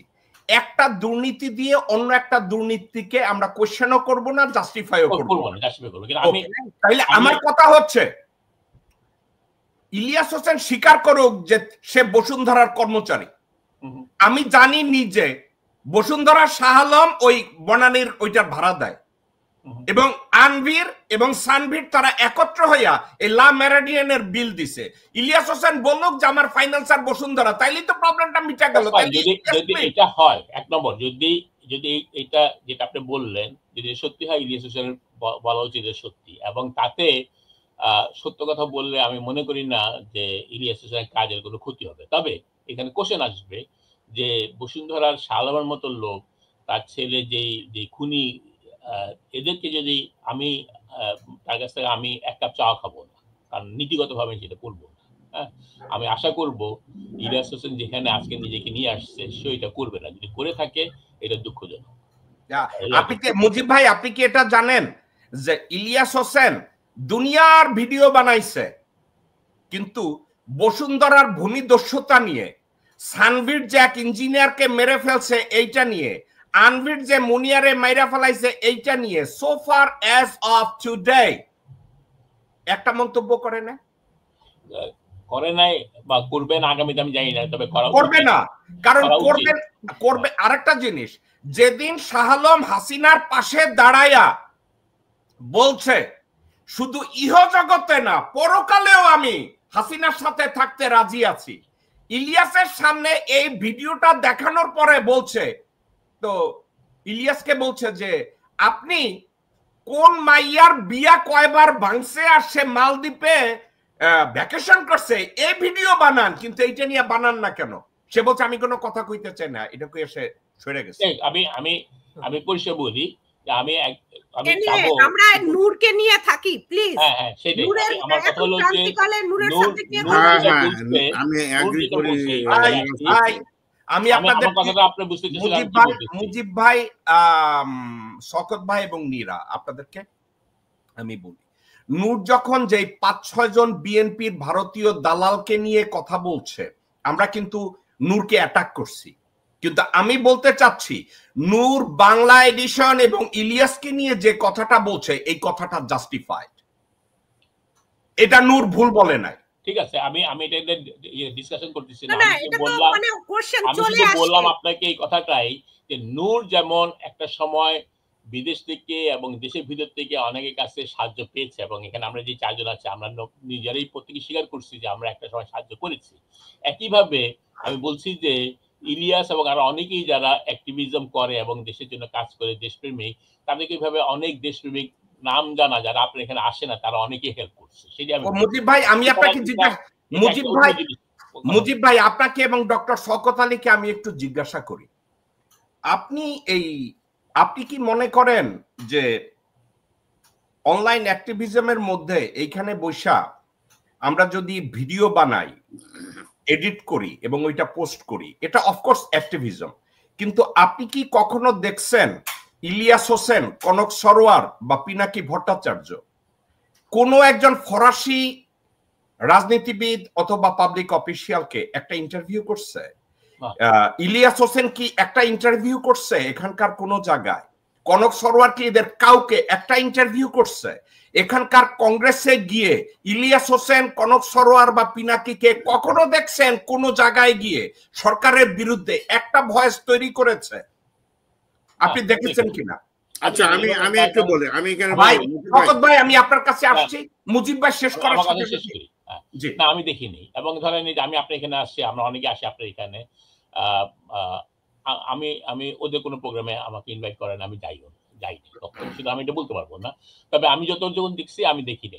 এখন একটা জিনিস হতে পারে, এক একজনের ধারাটা একরকম হতে পারে। ইলিয়াস যে ধরনের ইনভেস্টিগেটিভ জার্নালিজম করে, সে এইটা হয়তো করে না, বা করার তার সে দক্ষতা হয়তো নাই। আপনার যে দক্ষতা আছে এই লাইনে, এটা তো তার নাই। এক এক লোক একভাবে, সেই তার কাজের ইয়েতে আমি তাকে ইয়ে করতেছি না। বাট আপনি যে কথাটা বলছেন দ্যাট ইজ ট্রু, এরা কেউই করেনি, বাট দ্যাট ডাজন্ট মিন যে তারা যেটা করতেছে এটাকে আমি ছোট করে দিই। আমি একমত। ওকে ওকে, ডক্টর শওকত আলী, এবার আমি আপনার কাছে আসব। একটা সাবজেক্ট, নূর একটা কথা বলেছে, আমরা যেমন প্রথম কথাটাকে সমালোচনা করছি যে সে ভারতীয় দালালদের সাপোর্ট করছে, কিন্তু সে যখন বাংলা এডিশন, ইলিয়াস হোসেন এবং ওয়ালটনের চাঁদাবাজি এবং শাহ আলম এই সাবজেক্টটা নিয়ে নূর বলছে যে সে ওয়ালটনে গিয়ে বলছে আমাদেরকে যদি চাঁদা না দাও তাইলে তুমি আওয়ামী লীগের দোসর ছিলা, তোমাদের নিয়ে আমরা ভিডিও বানাবো। ইলিয়াস হোসেনের বাংলা এডিশনের লোকজনরা বলছে, কিন্তু ইলিয়াস হোসেন, শাহ আলম, বসুন্ধরা এদেরকে নিয়ে কোনো কথা বলে না। নূর এই পয়েন্টটা বলছে। আমি জানি না নূর কেন বলছে, নূরের সাথে ইলিয়াস হোসেনের ঝগড়া কোথায় এটা আমি জানি না, কিন্তু নূর এই কথাটা বলছে। নূরের এই কথাটাকে আপনি কিভাবে মূল্যায়ন করবেন? না, এখানে আমি একটা কথা বলি, আমরা তো একটা পার্টিকুলার সাবজেক্ট নিয়ে একটা কথা বলছি। নূর একটা ব্যক্তি, বা ইলিয়াস আমার ছোট ভাই, সব একটা ব্যক্তি, তাদের ভিতরে দ্বন্দ্ব কিভাবে কে কি করছে এটা হয়। তবে পাকিস্তান আমলে আমরা হাই স্কুলে ছিলাম যখন, আমরা ছাত্র ইউনিয়নের রাজনৈতিক দীক্ষা গ্রহণ করে আমরা বলতাম 9 মাসের গদির ফল বলাকা সিনেমা হল। এটা আপনি মনে রাখবেন, এটা কাজে লাগবে। সরাদের আমলে তিনি একজন প্রাদেশিক মন্ত্রী ছিলেন, শেখ সাহেব, এবং এই সময় আপনি জানেন নিউ মার্কেট সিনেমা হল বলাকা খুব সুন্দর হল ছিল। আমি নিজেও বহুবার সেখানে গিয়েছি সিনেমা দেখার জন্য। এই হলটা কিন্তু মুজিব তৈরি করেছে, প্রথম ক্রাইম। আপনি ইন্স্যুরেন্স কোম্পানির যে কথা বলছেন ইউসুফ হারুনের, আমরা সব জানি, কিন্তু হলটা উনি করেছিলেন ওই সময় যখন উনি একটু ক্ষমতায় ছিলেন। এই কারণে আমরা বলতাম 9 মাসের গদির ফল বলাকা সিনেমা হল। এই প্রথমবারের মতো আমি আপনাকে বললাম। এখানে যারা রাজনীতি বা এই ধরনের কার্যকলাপ করছে তারা থাকে যতদিন, আজকে শেখ সাহেব চলে গেছে কিন্তু অনেক কিছু করে গেছেন, কিন্তু স্লোগানটা কিন্তু ছোটবেলা আমরা যে দিয়েছি আমরা মনে রাখছি। নূর বা ইলিয়াস বা এরা যারা এই ধরনের কাজের সাথে সংশ্লিষ্ট, জনগণ এটা মনে রাখবে। কিন্তু আমি অন্য লাইনে কথা বলবো, সেটা হচ্ছে নূর যদি আমার শত্রু হয়, আপনার একটা জিনিস মনতে হয়, একটা কথা আছে না, the end justify the means. Nur জাতীয় পার্টির বিরুদ্ধে যে আন্দোলন শুরু করেছে আমরা এটাকে জাস্টিফাই মনে করি। একটা বেঈমান মুনাফিক ফাসেক, একটা ফ্যাসিস্টের যে ধরনের চিন্তা ভাবনা ছিল এক্সাক্ট তার দোষর ছিল জিএম কাদের। এবং তিনি ইন্ডিয়া থেকে এসে তিনি বলেছেন যে ইন্ডিয়ার পারমিশন ছাড়া আমি কোনো কথা বলতে পারবো না। কি আলোচনা, এই মুনাফিককে ওই সময় গ্রেপ্তার কথা করা উচিত ছিল, যেটা আপনিও বলেছেন করা হয়নি। আজকে সেই প্রশ্নটা উঠেছে। নূর অত্যন্ত স্ট্রংলি এই জিনিসটা নিয়েছে। এখন আপনার আলোচনায় আসেন, আপনি বলেছেন যে তারা রয়ের এজেন্ট। আচ্ছা, নূর রয়ের এজেন্ট আর জিএম কাদের এরা কারা আপনার দেখতে হবে। কিন্তু এটা মুজিব একটা ভালো ব্যাখ্যাও দিয়েছেন যে র অনেকগুলো গ্রেডিং করে রেখে দেয়, যে first plan, second plan, third plan, first grade বা second plan, A B C, এর ভিতরে চয়েস। এখন নূর মার খাওয়ার কারণটা হলো যে সে জিএম কাদেরের জাতীয় পার্টি, যে পার্টির মাধ্যমে আওয়ামী লীগ পুনর্বাসিত হবে নেক্সট ইলেকশন, যে বডিটা ওয়াকারুজ্জামান চেষ্টা করছে খাওয়ানোর জন্য বিভিন্ন ভাবে, এবং ইউনূস সাহেবের খাওয়ানো হয়ে গেছে। কিন্তু ইউনূস সাহেবরা যারা বর্তমান সরকার আছে, আমার শ্রদ্ধেয় শিক্ষক, তারা কিন্তু জাতীয় পার্টির প্রতি দুর্বল। তারা এটা মনে রাখতে হবে, এর ব্যাখ্যা আছে। কিন্তু আজকে আমি এসব ব্যাখ্যার মধ্যে যাব না। যখন জাতীয় পার্টিকে এইভাবে প্রতিষ্ঠা করার চিন্তা ভাবনা করা হচ্ছে একটা বিরোধী দল, নো ম্যাটার হোয়াট, সেখানে 150 যাই সিট পাই না কেন, এই বাড়া ভাতে এখানে আগুন দিয়েছে নূর এই সময়, এই মুহূর্তে। এইটা রয়ের এজেন্টরা পছন্দ করেনি। তারা ওয়াকারুজ্জামান বা তার সাপোর্টার তাদের দিয়ে এই কাজটা করিয়েছে। কিন্তু নূর কিন্তু একটা ভালো কাজ করেছে, যদিও দুটোই রয়ের এজেন্ট আমরা আপাত দৃষ্টিতে যেটা মনে করছি, বা যাদের পক্ষে উনি কথা বলেছেন এদের ভিতরে অনেকেই রয়ের এজেন্ট আছে, উই অ্যাগ্রিড। এখানে তার যেভাবে মারা হয়েছে, বিশেষ করে আর্মি এবং পুলিশ একসাথে একত্রে সিভিল ড্রেসে, তাকে বলা আছে সিভিল ড্রেসে এ নাকি সাম ওসির প্রাইভেট ড্রাইভার, আমরা জানি না আসলে কি। শওকত ভাই, আমি আপনাকে আমি বলি, দুইজন লোক যারা ওখানে অপারেশনে সরাসরি অংশ নিছে, ওখানকার অপারেশনে অংশ যে নিছে, লেফটেন্যান্ট কর্নেল রাকিব এবং লেফটেন্যান্ট কর্নেল আফজালুর রহমান, এরা দুইজনই ছাত্রলীগ যুবলীগের সদস্য, এবং এদেরকে ক্যাপ্টেন থেকে মেজর, মেজর থেকে লেফটেন্যান্ট কর্নেল বানাইয়া ইউনিটের কমান্ডে দিছে সেনাপ্রধান মীর জাফর। এবং ওকে, আর আমাকে একটু শেষ করতে দেন। আসলে এই নূরকে পিটাইয়া ওয়াকার কি মেসেজটা দেওয়ার চেষ্টা করছে, আপনি এটার উপরে যদি একটু ফোকাস করেন। ওয়াকার এই পিটানিটা দেওয়ার পরে আপনার এইটা দিয়ে একটা মেসেজ দিচ্ছে, সে এনসিপি কে একটা মেসেজ দিছে, দেশবাসীকে একটা মেসেজ দিছে, এনসিপি না ছাত্র জনতাকে একটা মেসেজ দিছে, ইউনূস সাহেবকে একটা মেসেজ দিছে, সবাইকে যে মেসেজটা দেওয়া হয়েছে বাংলাদেশকে মেসেজ দিছে। ওকে, সারা বাংলাদেশকে দেওয়া হয়েছে, নেরা ইজ কারেক্ট, সারা দেশকে এই মেসেজ দেওয়া হয়েছে। হ্যাঁ, মেসেজটা হচ্ছে এই যে তোমরা যদি আমাদের মতের বিরুদ্ধে বা আমাদের চিন্তাধারার বিরুদ্ধে রাস্তায় নামো, তাহলে এই রাস্তা বিপদ সংকুল তোমাদের সবার জন্য। সুতরাং আমরা আজকের আলোচনায় আমরা এই কথাটা বলবো যে আমাদের জনগণ আমাদের শক্তি সাহসের ভিত্তি, এবং এই জনগণ জেগে গেছে। আর্মি আসুক, যে পর্যায়ে অফিসার আসুক, তাদেরকে এটা জানা উচিত। আমরা আজকে এই শো থেকে এটা বলে দেবো, ভাই do not move further, Apology করতে হবে, এবং যারা করেছে এই কাজগুলো তাদেরকে অবশ্যই ক্ষমা প্রার্থী হবে জনগণের কাছে। এই দেশের মালিক কিন্তু জনগণ, এই জনগণের সপক্ষে আমরা দেশ বিদেশ থেকে আমরা সবসময় কথা বলি এবং আমরা বলেই যাব। ডক্টর শওকত আলী, ডক্টর মুজিব বিচার চাচ্ছে, আপনি বিচার চাচ্ছেন, নীরা বিচার চাচ্ছে, আমি জেকব মিল্টন বিচারের কথা বলছি। আপনি কি মনে করেন ডক্টর মোহাম্মদ ইউনূসের অথবা তার স্বরাষ্ট্র উপদেষ্টা অথবা বর্তমান আইনমন্ত্রী এদের কোনো ক্ষমতা আছে? আমি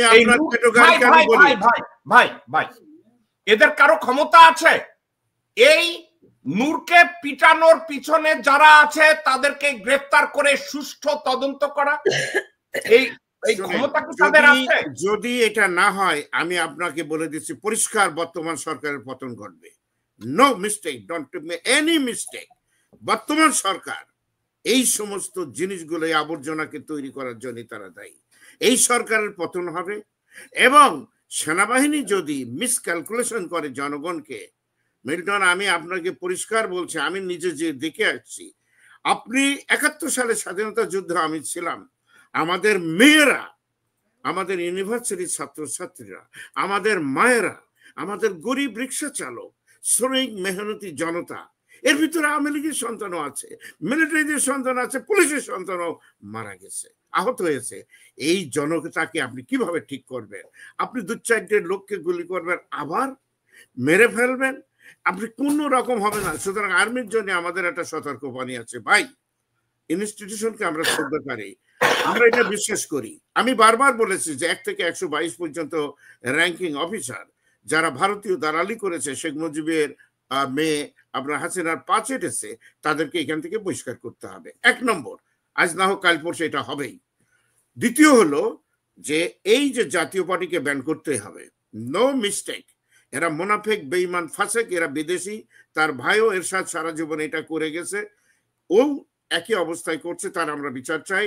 এবং এইটা একটা সুযোগ যে মানে আমাদের হচ্ছে নূরের রক্তের যে ফয়সালাটা হবে সেটা হচ্ছে এই পার্টিকে ব্যান করতে হবে। তার কোনো রকম ইলেকশনের ধার ধারে না, একটা ফ্যাসিস্ট গভর্নমেন্ট।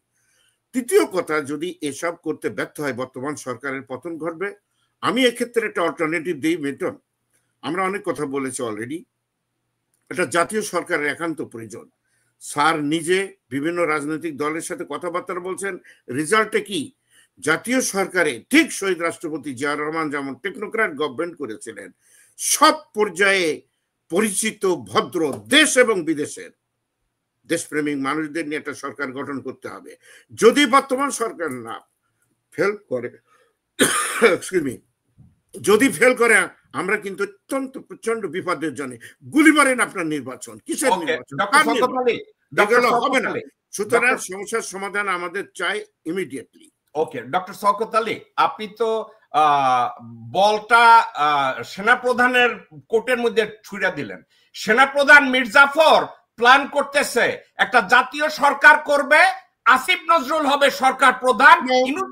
ভাই ভাই ভাই ভাই ভাই, বাংলাদেশের এই মুহূর্তে জাতীয় সরকার করা, বাংলাদেশকে পুরোপুরি ভারতের হাতে তুলে দেওয়া, এই মুহূর্তে যেটা দরকার একটা গণভোট দরকার। ওই গণভোটে ডক্টর মোহাম্মদ ইউনূস নিরঙ্কুশ ক্ষমতা নিয়ে তারপরে চালাতে পারে না, তবে তার এই মন্ত্রিসভা, তার এই যে এই মন্ত্রিসভা রাখতে পারবে না, এই মন্ত্রিসভা পারবে না। এটাই আমার বক্তব্য আসলে ছিল। ওকে, আমি আপনার কাছে আসছি।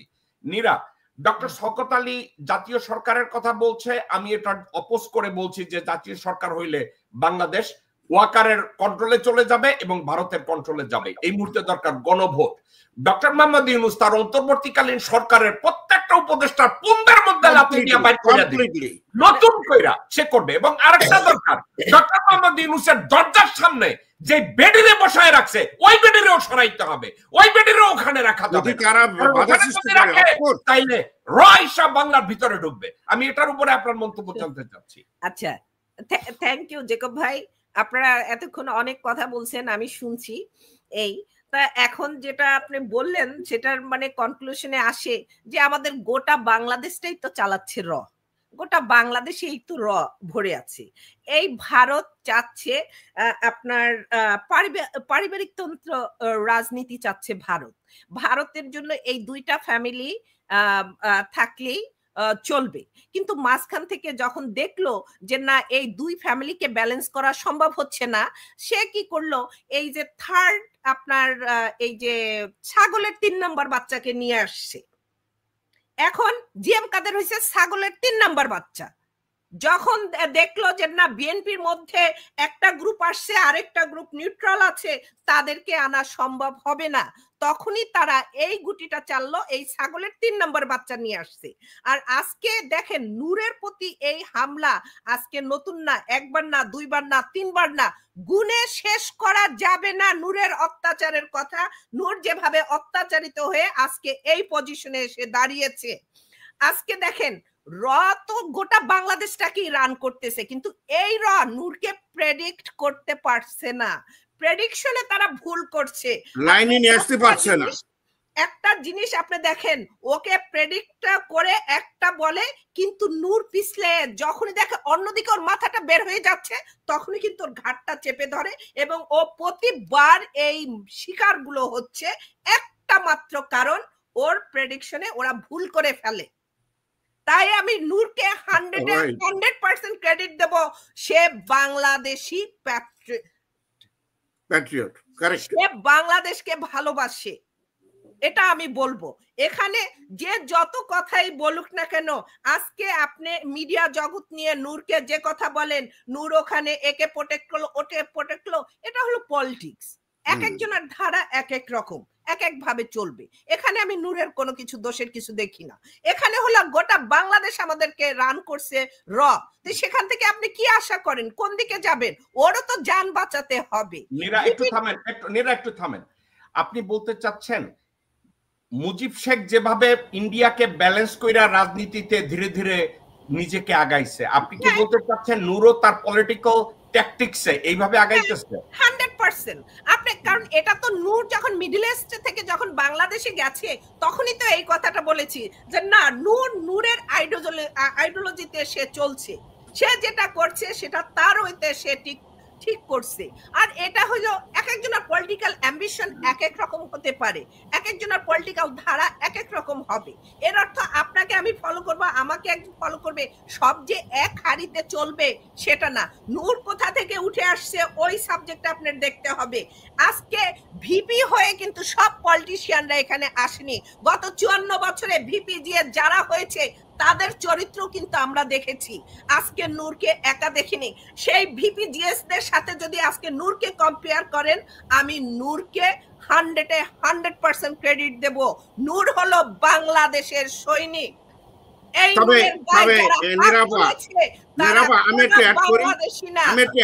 বাংলাদেশি নূরের গায়ে হাত তোলে নেই, এই ভারত নূরের গায়ে হাত তুলেছে, নূরকে হত্যা করতে চাইছে। কেন? নূরকে কোন অবস্থাতে তারা দাবিয়ে রাখতে পারবে না।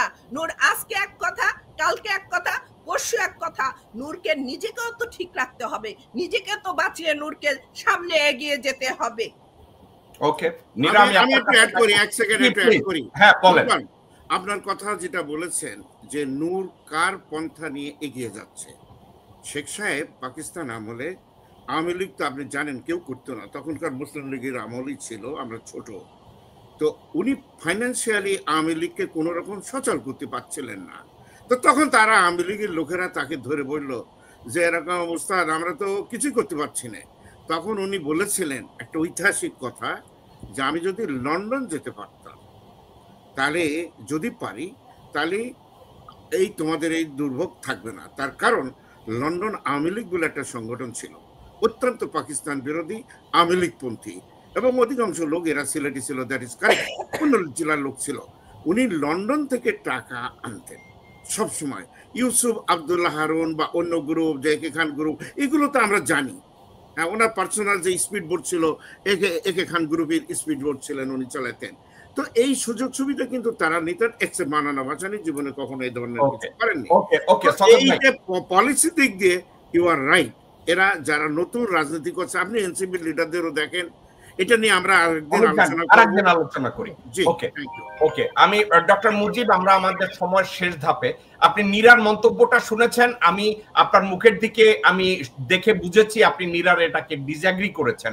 আমি সশ্রদ্ধ চিত্তে আপনাকে আমি বলবো যে নূরের এই অবস্থানটাকে বা নীরার এই পজিশনটাকে বা শকত ভাইয়ের এই পজিশনটাকে আপনি কিভাবে দেখেন, এবং আপনার এই আলোচনার মধ্যেই আপনি দেখেন আজকের আলোচনাটাকে আমরা যদি কনক্লুড করতে পারি।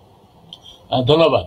আমি ইউজুয়ালি নীরার সাথে কোনো দিনে ডিসএগ্রি করি না ইউজুয়ালি, কিন্তু আজকে বাধ্য হচ্ছি এখানে একটু ডিসএগ্রি করতে। প্রথমত দেখেন, যারা স্বাধীনতা যুদ্ধে জীবন দিচ্ছে, যারা এই গত স্বাধীনতার যে বিপ্লব হয়ে গেল জুলাই আগস্টে যারা জীবন দিচ্ছে, তারা কিন্তু জীবনটা দেয় নাই ভারতের আধিপত্যবাদের জন্য। তারা জীবনে তারা দেশপ্রেমিক, তারা অকাতরে বুলেটের সামনে দাঁড়িয়ে গেছে বাংলাদেশের জন্য। এখন বাংলাদেশে যদি আমরা একটা এটা এটা শুধু নিরুর ব্যাপারে বলবো না, আমি দেখছি এটা অনেক বাংলাদেশে বলে আর কি কথাগুলো, যে কি করবো আমরা বাংলাদেশ আমাদের ইন্ডিয়ার সাথে ব্যালেন্স করে চলতে হবে, সাথে ব্যালেন্স করে, সুতরাং আমি একটু রয়্যাল এজেন্ট হলে আমার সুবিধাটা কোথায়? আমার প্রশ্ন হলো এখানে যে আমরা যতদিন পর্যন্ত 100% দেশপ্রেমিক হতে পারবো না, ততদিন পর্যন্ত আমাদের দেশে দালালে ভর্তি থাকবে এবং এই দেশে কোনোদিন ভালো কিছু হবে না। জনগণকে বুঝতে হবে, আমাদের রাজনৈতিক লিডার যারা হবে তাদেরকে 100% দেশপ্রেমিকের লিটমাস টেস্ট দিয়ে পার হতে হবে। যদি তারা লিটমাস টেস্টে ফেল করে, তাদের মধ্যে 1% যদি রয়্যাল থাকে, অনুগত থাকে, 1% যদি ভারতের অনুগত থাকে বা যে কোনো দেশের অনুগত থাকে, তাকে আমি কোনোদিনই দেশপ্রেমিক হিসেবে পুরোপুরি অ্যাকসেপ্ট করতে রাজি না। এবং আমার মতো হাজার হাজার জনগণ তাদেরকে রিজেক্ট করবে, যার কারণে দেখেন নূরের আজকে এই অবস্থায় এসে দাঁড়িয়েছে, যে সে মার খায়, কেউ তাকে প্রোটেক্ট করতে পর্যন্ত আসেনি। বুঝতে চেষ্টা করেন যে নূর ওই জায়গায় চলে গেছে যেখানে সিভিল ড্রেসে সামরিক বাহিনীর লোক এসে মারে, কেউ কিছু বলতে পারে না। বুঝতে চেষ্টা করেন, এটা অন্য কারোর ব্যাপারে হতো না যদি সে তার ওই জায়গায় না যেত। আমি জনগণকে এবং আপনার টকশোতে যারা আসে প্রত্যেকে অনুরোধ করব যে একটা জায়গায় কোনোদিন কম্প্রোমাইজ করবেন না, সেটা হলো দেশপ্রেম। সৈনিক বাহিনী, আমি ব্যক্তিগতভাবে কি নাম আপনারা যে সেনাপতি আছেন উনি নামাজি, আমি তাকে শ্রদ্ধা করি, কিন্তু এক জায়গায় আমি তার সাথে দ্বিমত করি। আমি বিশ্বাস করি সে 100% দেশপ্রেমিক। আমি আপনার এই প্রোগ্রামে অনেকবার বলেছি কথা। সামরিক বাহিনীর টপ টু বটমকে 100% দেশপ্রেমিক হতে হবে। রাজনীতি যারা করেন তারা যদি কোনো দেশের ইয়ে করতে চান করুক, বলে দেন যে আমি ওই দেশের ইয়ে করি, কিন্তু আপনি দেশপ্রেমিক বলবেন নিজেকে, আবার ভিতরে ভিতরে আরেক দেশকে সার্ভ করবেন, এই জায়গায় কিন্তু আমি অ্যাকসেপ্ট করতে পারবো না। এবং আমার মতো হাজার হাজার দেশপ্রেমিক জনগণ বাংলাদেশে 18 কোটি লোক এটা অ্যাকসেপ্ট করবে না। একটা জিনিস আমরা বারবার ভুলে যাই, আমরা এগুলোকে হালাল করার চেষ্টা করি। যেমন একটা কথা অনেকেই বলে, একটা কাজ যে হাসিনার সময় উন্নতি হচ্ছে, খারাপ কি করছে? জনগণ তো কিছু লোক তো টাকা খাবে। আমার কথা হলো চোর, সে 1 টাকা চুরি করুক আর $1 বিলিয়ন চুরি করুক, আমার চোখে, আইনের চোখে সে চোর। তো কোনো ভালো কাজ বা কোনো একটা প্রজেক্ট করে যদি আপনি অর্ধেক খেয়ে ফেলেন আর বলেন যে কাজটা তো হচ্ছে, এই যে আমরা যে এই জিনিসগুলো যে আমরা সমাজে আমরা কিন্তু এনকারেজ করি এবং অ্যাকসেপ্ট করি রং জিনিসগুলোকে, আমরা অ্যাকসেপ্ট করি দুর্নীতি, আমরা অ্যাকসেপ্ট করি অন্য দেশের এজেন্টে বাংলাদেশে পলিটিক্স করাকে। আমাদেরকে সমাজকে ওই জায়গায় সরে আসতে হবে, আমাদেরকে 100% দেশপ্রেমিক হতে হবে এবং আমাদের কোশ্চেন করতে হবে প্রত্যেকটা লোককে, সে যেইখানে থাকুক না কেন, সে দেশের পক্ষের লোক কিনা, সে সে দেশপ্রেমিক কিনা, এবং সে দুর্নীতিবাজ কিনা, নাকি সে সৎ মানে 100% সৎ। 1 টাকা খাইলে আমি যদি আপনার কাছ থেকে 1 টাকা নিই এবং আপনাকে এই টাকাটা ফেরত না দিই, আমি একজন ভালো মানুষ না। ডক্টর মুজিব, এই জায়গাতে আমি কম্প্রোমাইজ করবো না, এবং এই জায়গাতে আমি সবাইকে অনুরোধ করবো, যারাই টকশোতে আসেন বা যারাই পলিটিক্স করেন, এইগুলোকে জাস্টিফাই করার চেষ্টা করবেন না। আমি আপনার সাথে একমত। সমাজে থেকে জাস্টিফাই করে ফেলবে এবং এই জিনিসগুলোকে আমরা অ্যাকসেপ্ট করে ফেললে এই দেশের আমরা যে স্বপ্ন নিয়ে মানুষ জান দিছে, আন্দোলন করছে, জীবন দিছে, তাদের স্বপ্নের সাথে, তাদের আত্মত্যাগের সাথে বিশ্বাসঘাতকতা করা হবে। এই জায়গাটা আমাকে মুজিব ভাই, একটা কথা, লোকজন নূরকে ব্যাখ্যা করে বলে মোসাদ নূর, আমি এটা ডিনাই করলাম, নূর মোসাদের কারোর সাথে দেখা করে নাই। মেহেদী সাফাদির সাথে নূরের দেখা হয়েছে, কিন্তু মেহেদী সাফাদি মোসাদের কেউ না। দেয়ারফর কেউ যদি বলে নূর ইসরায়েলি মোসাদের সাথে দেখা করছে, এটা সর্বৈব মিথ্যা কথা। আরেকটা কথা, আচ্ছা, আবার বলে নূর হয়েছে বিকাশ নূর।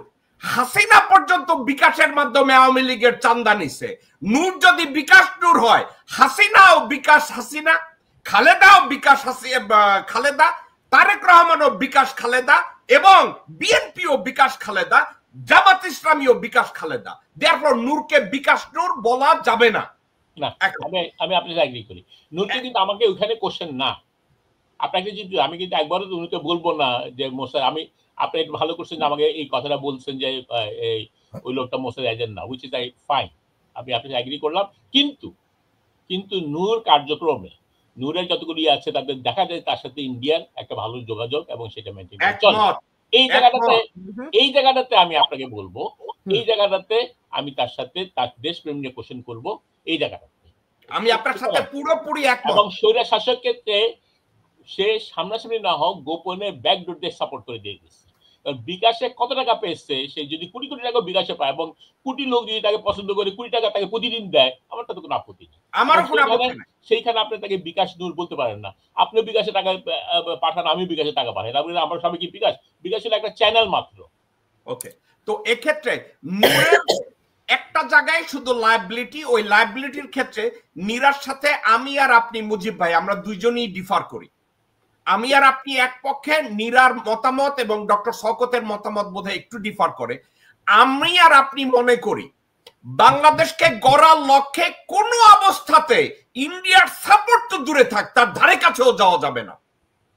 এই ইন্ডিয়ান মাদার চোদ্রা বাংলাদেশের বর্তমান দুরবস্থার জন্য দায়ী। আমি কোনো রাজনৈতিক ক্যারিয়ার বুঝি না।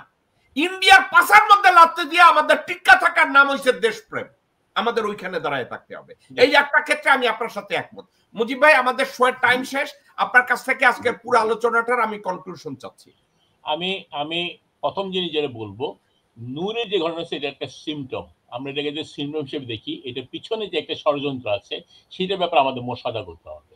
আমি এই মুহূর্তে আমি ইউনূস সাহেবকে রিকোয়েস্ট করব যে উনি ওনার ক্ষমতাকে, ওনার যে পজিশনকে জনগণের কাছ থেকে একটা গণভোটের মাধ্যমে এই স্বীকৃতি নেওয়া উচিত এবং ওনাকে একটা বিপ্লবী সরকার তৈরি করা উচিত, যেখানে মাহমুদুর রহমানের মতো লোক, আরো এরকম অনেক লোক আছে যারা সত্যিকারের দেশপ্রেমী, যারা বিগত বছর পর বছর প্রমাণ করছেন তারা দেশপ্রেমী এবং তারা এখনো দেশপ্রেমকে ছাড়েননি বা কোনো এজেন্সির হয়ে কাজ করেন না।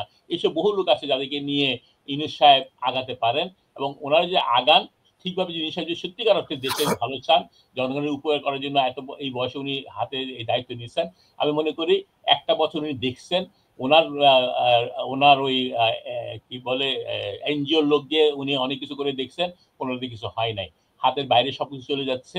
এই মুহূর্তে আমি মনে করি ওনার উচিত একটা বিপ্লবী সরকার যারা সত্যিকার দেশপ্রেমিক, সে যেই পার্টি করে আমার কোনো আপত্তি নাই এবং সে যেই হোক আমার তার কোনো আপত্তি নাই, কিন্তু একটাই কন্ডিশন, তাকে সৎ হতে হবে, তাকে দেশপ্রেমিক হতে হবে।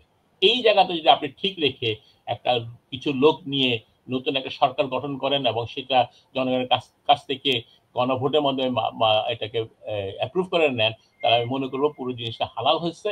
এবং এইটা করতে পারলে এই আওয়ামী বাকশালী ষড়যন্ত্রকারী যারা আছে তারা ভয় পাবে, জনগণকে ভয় পায় তারা। আপনারা মনে রাখবেন এই স্বৈরাচার এবং যারা দেশবিরোধী তারা সবসময় দেশপ্রেমিক লোককে ভয় পায়, সারা জীবন পৃথিবীর সব জায়গায় তাই হয়ে আসছে।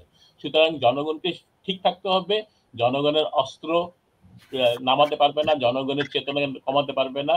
সেটা যদি তারা করে যায় তাহলে আমি মনে করব আমাদের দেশটাকে এখনো রক্ষা করা যাবে এবং ভারতীয় আধিপত্যবাদ থেকে করা যাবে। তারপরে শেষ একটা রিকোয়েস্ট ইউনূস সাহেবকে, ইউনূস সাহেব প্লিজ, এক বছর আপনি দেখছেন যারা এই দেশে ক্ষতি করতেছে, যারা এই দেশে ভারতের এজেন্ডাকে বাস্তবায়ন করার চেষ্টা করতেছে, ইনক্লুডিং আপনার ইয়েতে যারা আছে, আপনার উপদেষ্টা পরিষদে, আর্মিতে, ব্যুরোক্রেটে, একটা শক্ত হাতে তাদের অ্যাকশন নেন, প্রয়োজনে তাদের বিচার করেন, অ্যারেস্ট করেন। জনগণ সেটা চায়।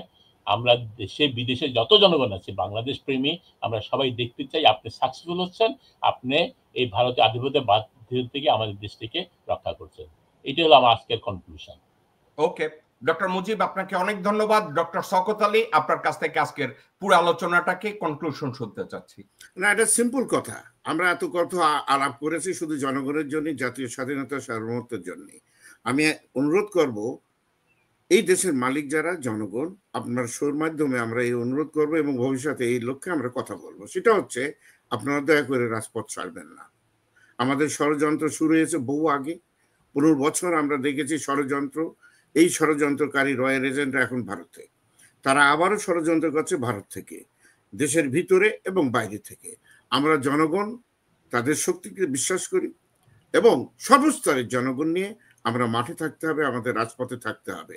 যারা বিদেশে, আমরা যারা টকশোতে অংশগ্রহণ করি, অ্যানালিস্ট, এদের নিয়ে অনেক বিভ্রান্তি তৈরি করছে তারা। এই মুনাফিকদের বিরুদ্ধেও কিন্তু আমাদের সোচ্চার হতে হবে।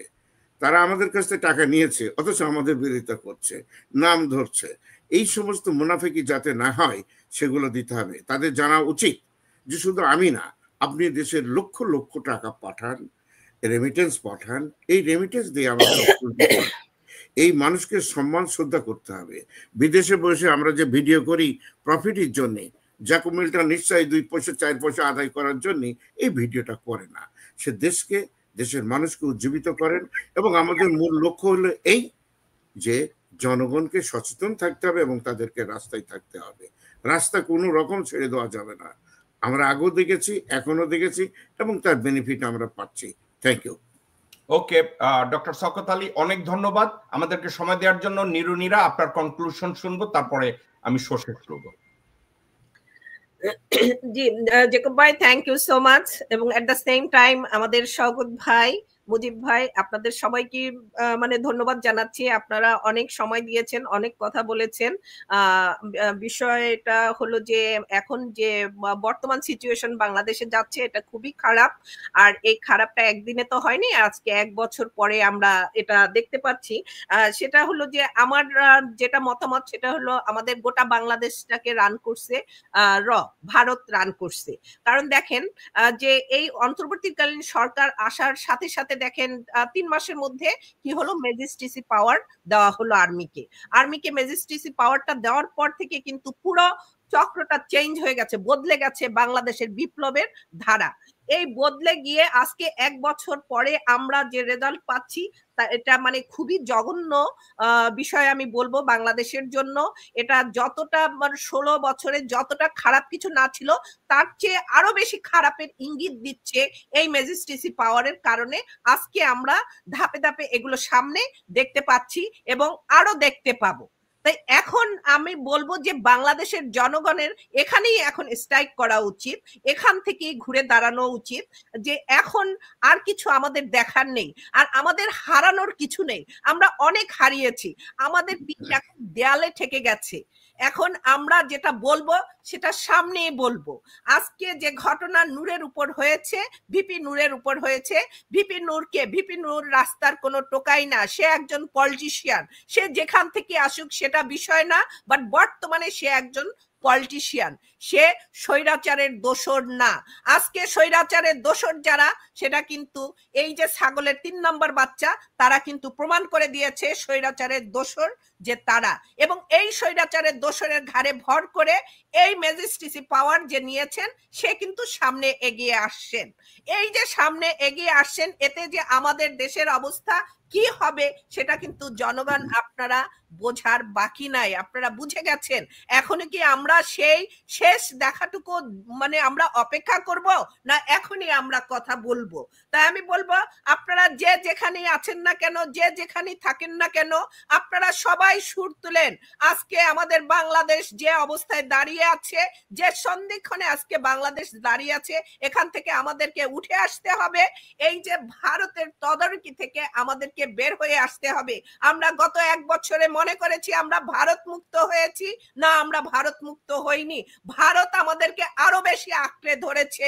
আমাদের রান্নাঘর থেকে শুরু করে প্রতিটা জায়গায় ভারত বিরাজ করছে। তো সে ভারতকে আপনারা একদিনে উঠাতে পারবেন না। 1 বছর আমরা ধৈর্য ধরে আমরা সময় দিয়ে দেখেছি যে ভারতের আধিপত্য কোথায় কোথায় আছে, আমরা সেটা ফিগার আউট করেছি। এখন বাংলার জনগণের বিষয়, বাংলার জনগণ কিভাবে চাচ্ছে, কিভাবে চলবে। ধন্যবাদ দর্শক আপনাদের সবাইকে, আপনাদের এই মূল্যবান সময় দেওয়ার জন্য।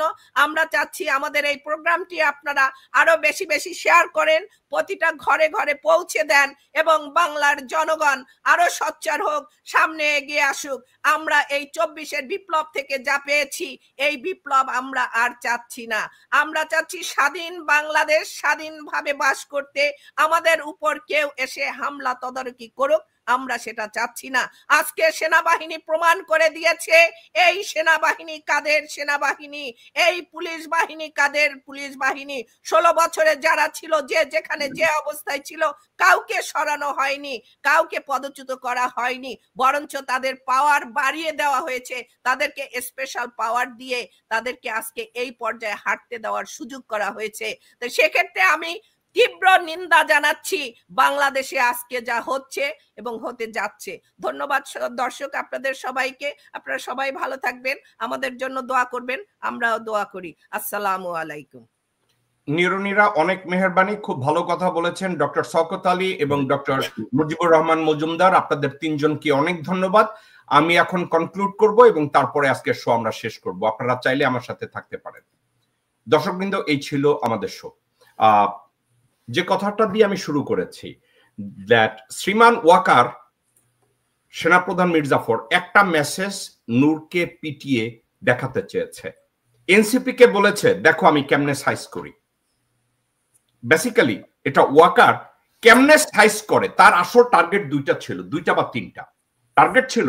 এনসিপি এবং ওয়াকারের বিরোধী যারা আছে তাদেরকে বলা দেখো still who is the boss, Yunus is not the boss, ইউনুসরে আমি কখনই বস হইতে দেই নাই, আই এম দ্য বস।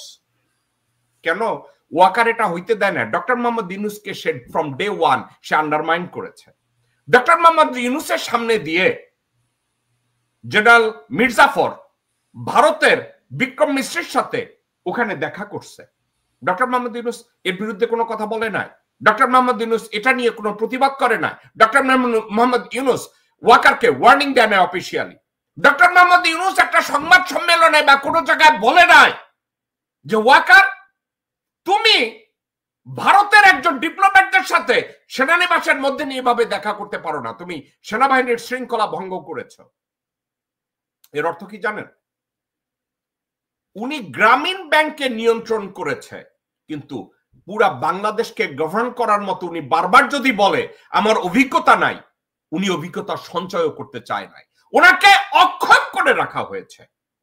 ওনার দরজায় বসিয়ে রেখেছে রয়্যাল অপারেটিভের বউ, ওনার দরজায় বসিয়ে রেখেছে এমন এক মহিলাকে, ওনাকে ঘুমের বড়ি খাওয়াইয়া ওনাকে শোয়া দিছে। উনি কি জেনারেল ওয়াকারকে একবারও বলছে যে ওয়াকার তোমার কার্যক্রম আমি পছন্দ করি না? এর ভিতরে প্রতিরক্ষা মন্ত্রণালয়ের মন্ত্রী হিসেবে ডক্টর মোহাম্মদ ইউনুস একবারও কি বলেছে যে ওয়াকার তুমি যা করছো এগুলো মিলিটারি আইনের পরিপন্থী? একবারও বলে নাই। একবারও কি বলেছে আমাকে কাজ করতে দেয়া হচ্ছে না? একবারও বলে নাই। উনি পদত্যাগের কথা বলছে, পদত্যাগ ইজ নট দ্য অ্যান্সার। উনি একবারও বলেন নাই। উনি যদি একবার বলতেন যে আমাকে কাজ করতে দেয়া হচ্ছে না, there is a insubordination from army chief, air chief এবং নেভাল চিফ, উনি একবারও বলেন নাই। এটা ওনার ব্যর্থতা। কেন বলেন নাই উনি? ডক্টর মোহাম্মদ ইউনুস যদি এই কথাটা বলতেন যে তাকে সেনাবাহিনী, নৌবাহিনী এবং বিমান বাহিনী কোঅপারেট করছে না, আজকে ওনার উপরে যত ব্লেম যাচ্ছে এই ব্লেম ওনার উপরে যেত না। উনি এই ব্লেম গুলোকে ওন করেছে, কারণ উনি ওনার ব্যর্থতাটাকে উনি লুকিয়ে রেখেছে। উনি বলেছে নুরুল কবিরের সাথে ইন্টারভিউতে উনি বলেছে আর্মি ওনাকে কোঅপারেট করে। ডক্টর মোহাম্মদ ইউনুস আপনি জানতেন আর্মি আপনাকে কোঅপারেট করে না, তাহলে মিথ্যা কথা কেন বলছেন আপনাকে কোঅপারেট করছে? ডক্টর মোহাম্মদ ইউনুস আপনি জানেন ডিজিএফআই আপনার কাছে রিপোর্ট করে না, এনএসআই আপনার কাছে রিপোর্ট করে না, সিআইডি আপনার কাছে রিপোর্ট করে না, এএসইউ আপনার কাছে রিপোর্ট করে না, আপনি কিভাবে বললেন যে আপনাকে সেনাপ্রধান কোঅপারেট করছে? আরেকটা কথা, কে আপনাকে এই বুদ্ধি দিয়েছে আর্মিকে ম্যাজিস্ট্রেসি পাওয়ার দিতে হবে? আপনাকে এই বুদ্ধিটা কে দিয়েছে? আপনি কেন বিজেপিকে বা আর্মির একটা দুইটা ইউনিটকে সরাসরি প্রতিরক্ষা মন্ত্রণালয়ের সাথে ইনেক্ট করে আপনি নিজে কেন স্বরাষ্ট্র মন্ত্রণালয়টাকে আপনি নিয়ন্ত্রণ করেন নাই? এটাও তো আপনার ব্যর্থতা। আপনি বলবেন আমি গভর্নিং করতে জানি না, জানি না, তাহলে যারা জানে তাদের একজনকে নেন। আপনি এই বালছল কতগুলো এনজিও মার্কা লোকরে কেন গভর্নমেন্টে নিচ্ছেন? আদিলুর রহমান কার বাল ছিটছে? রিজওয়ানা কার বাল ছিটছে? যারা পারে তাদের কাউকে আপনি নেন নাই, আপনি নেন নাই, আপনি করতে পারেন নাই। আপনি ডিজিএফআই কতগুলো লোককে আপনার পাশে বসাইছেন। মনির হায়দারকে আপনি কি জন্য নিছেন? আপনার বাল বাঁচতে। ফারুকিকে আপনি কি জন্য নিছেন? আপনার পাশা চুলকাইতে। আপনি স্বরাষ্ট্র উপদেষ্টা বানাইছেন একটা হোমলেস লোকরে, দেখতেও হোমলেস, কাজেও হোমলেস। আজকে নূরের উপরে হাত তুলেছে। যদি পারে ওয়াকার আপনাকে আপনার গায়ে হাত তুলবে। ডক্টর মোহাম্মদ ইউনুস আপনার গায়ে যখন হাত তুলবে তখন আপনার দরজায় বসে থাকে সাইদ কবিরের বউ, ওই বেটি পাশার কাপড় উদলা কইরা পাশার চুলকাইবে আর পাদ মারবে।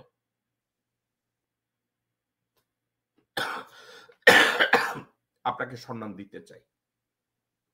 আপনি আমার দেশটাকে রসাতলে নিয়ে যাচ্ছেন। আমার এই ভদ্রতার দরকার নাই ভাই। ডক্টর মোহাম্মদ ইউনূস, আপনি আমার পিতৃতুল্য মানুষ, আপনাকে যথেষ্ট ইজ্জত করি।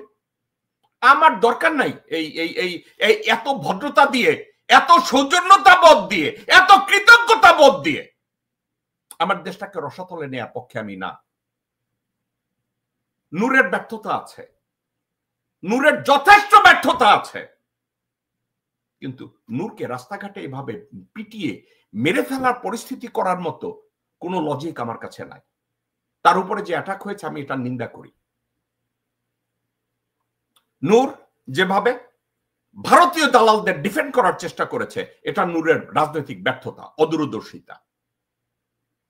কিন্তু নূরকে সেনাপ্রধান মীর জাফর পৃথিবী থেকে সরিয়ে দেওয়ার জন্য যে ষড়যন্ত্র করেছে, আমি বলি ডক্টর মোহাম্মদ ইউনূস, আপনি বিচার করতে পারবেন না, কারণ আপনার ওই ক্যাপাসিটি নাই। আপনি তদন্তও করতে পারবেন না, বিচার তো দূরে থাক, আপনি এটা করতে পারবেন না। এটা করার জন্য হেডাম লাগে, গুড্ডা লাগে, এটা আপনার নাই। আপনি স্বরাষ্ট্র মন্ত্রণালয়, পররাষ্ট্র মন্ত্রণালয়, পরিকল্পনা মন্ত্রণালয়, আইন মন্ত্রণালয়, এগুলো আপনার নিয়ন্ত্রণে রাখতে পারেন নাই। প্রতিরক্ষা মন্ত্রণালয় আপনার নিয়ন্ত্রণে, ওটাকে আপনি নিয়ন্ত্রণ করছেন না। আপনি নূরের বিচার করতে, নূরের উপরে যে হামলা হয়েছে এটার বিচার করতে আপনি যখন ব্যর্থ হবেন, আপনার উপরে, আপনার সম্পর্কে জঘন্য কথাবার্তা বেরিয়ে আসবে, এবং এই জঘন্য কথাগুলো যখন বেরিয়ে আসবে, আপনি যতই বলেন, তখন লোকজন আপনাকে আর কোনো কৃতিত্ব দেবে না, বরঞ্চ you and your legacy will become the liability for a nation called Bangladesh. আপনি সব লায়াবিলিটি আপনার ঘাড়ে নিয়ে দুম্বার মতো বসে আছেন। একবারও বলেন না যে আমাকে কোঅপারেট করছে না, একবারও বলেন না। একটা কথা ডক্টর মোহাম্মদ ইউনূস, আপনি ওয়াকারকে কেন অ্যালাউ করছেন বিদেশি ডিপ্লোম্যাট, স্পেশালি ভারতীয় ডিপ্লোম্যাটদের সাথে কথা বলতে? আপনি কেন অ্যালাউ করছেন ইউনূসকে প্রধান বিচারপতির সাথে দেখা করতে? আপনি কেন অ্যালাউ করছেন আর্মি ইউনিফর্মে জাতির উদ্দেশ্যে ভাষণ দিতে? আপনি নিজে অফিসিয়ালি একটা চিঠির মাধ্যমে, একটা ভাষণের মাধ্যমে তাকে কেন রিমুভ করেন না? কনফ্রন্টেশনে যেতে গেলে either make it or break it, আপনি কেন ভাষণে বলেন না আমি ওয়াকারকে বহিষ্কার করলাম? জিয়া সাহেব বলেছিল একজন মেজর হয়ে আই রিভল্ট। আপনি কেন বলতে পারছেন না আমি ওয়াকারকে ডিসমিস করলাম? কেন বলতে পারছেন না? জনগণ তো আপনার পক্ষে, আমি আপনার পক্ষে, অনলাইন অ্যাক্টিভিস্টরা যারা দেশপ্রেমিক তারা আপনার পক্ষে। আপনি বলতে পারছেন না কেন? নাকি সায়েদ কবিরের বউয়েরা চলে আপনি লুকিয়ে আছেন? কোনটা?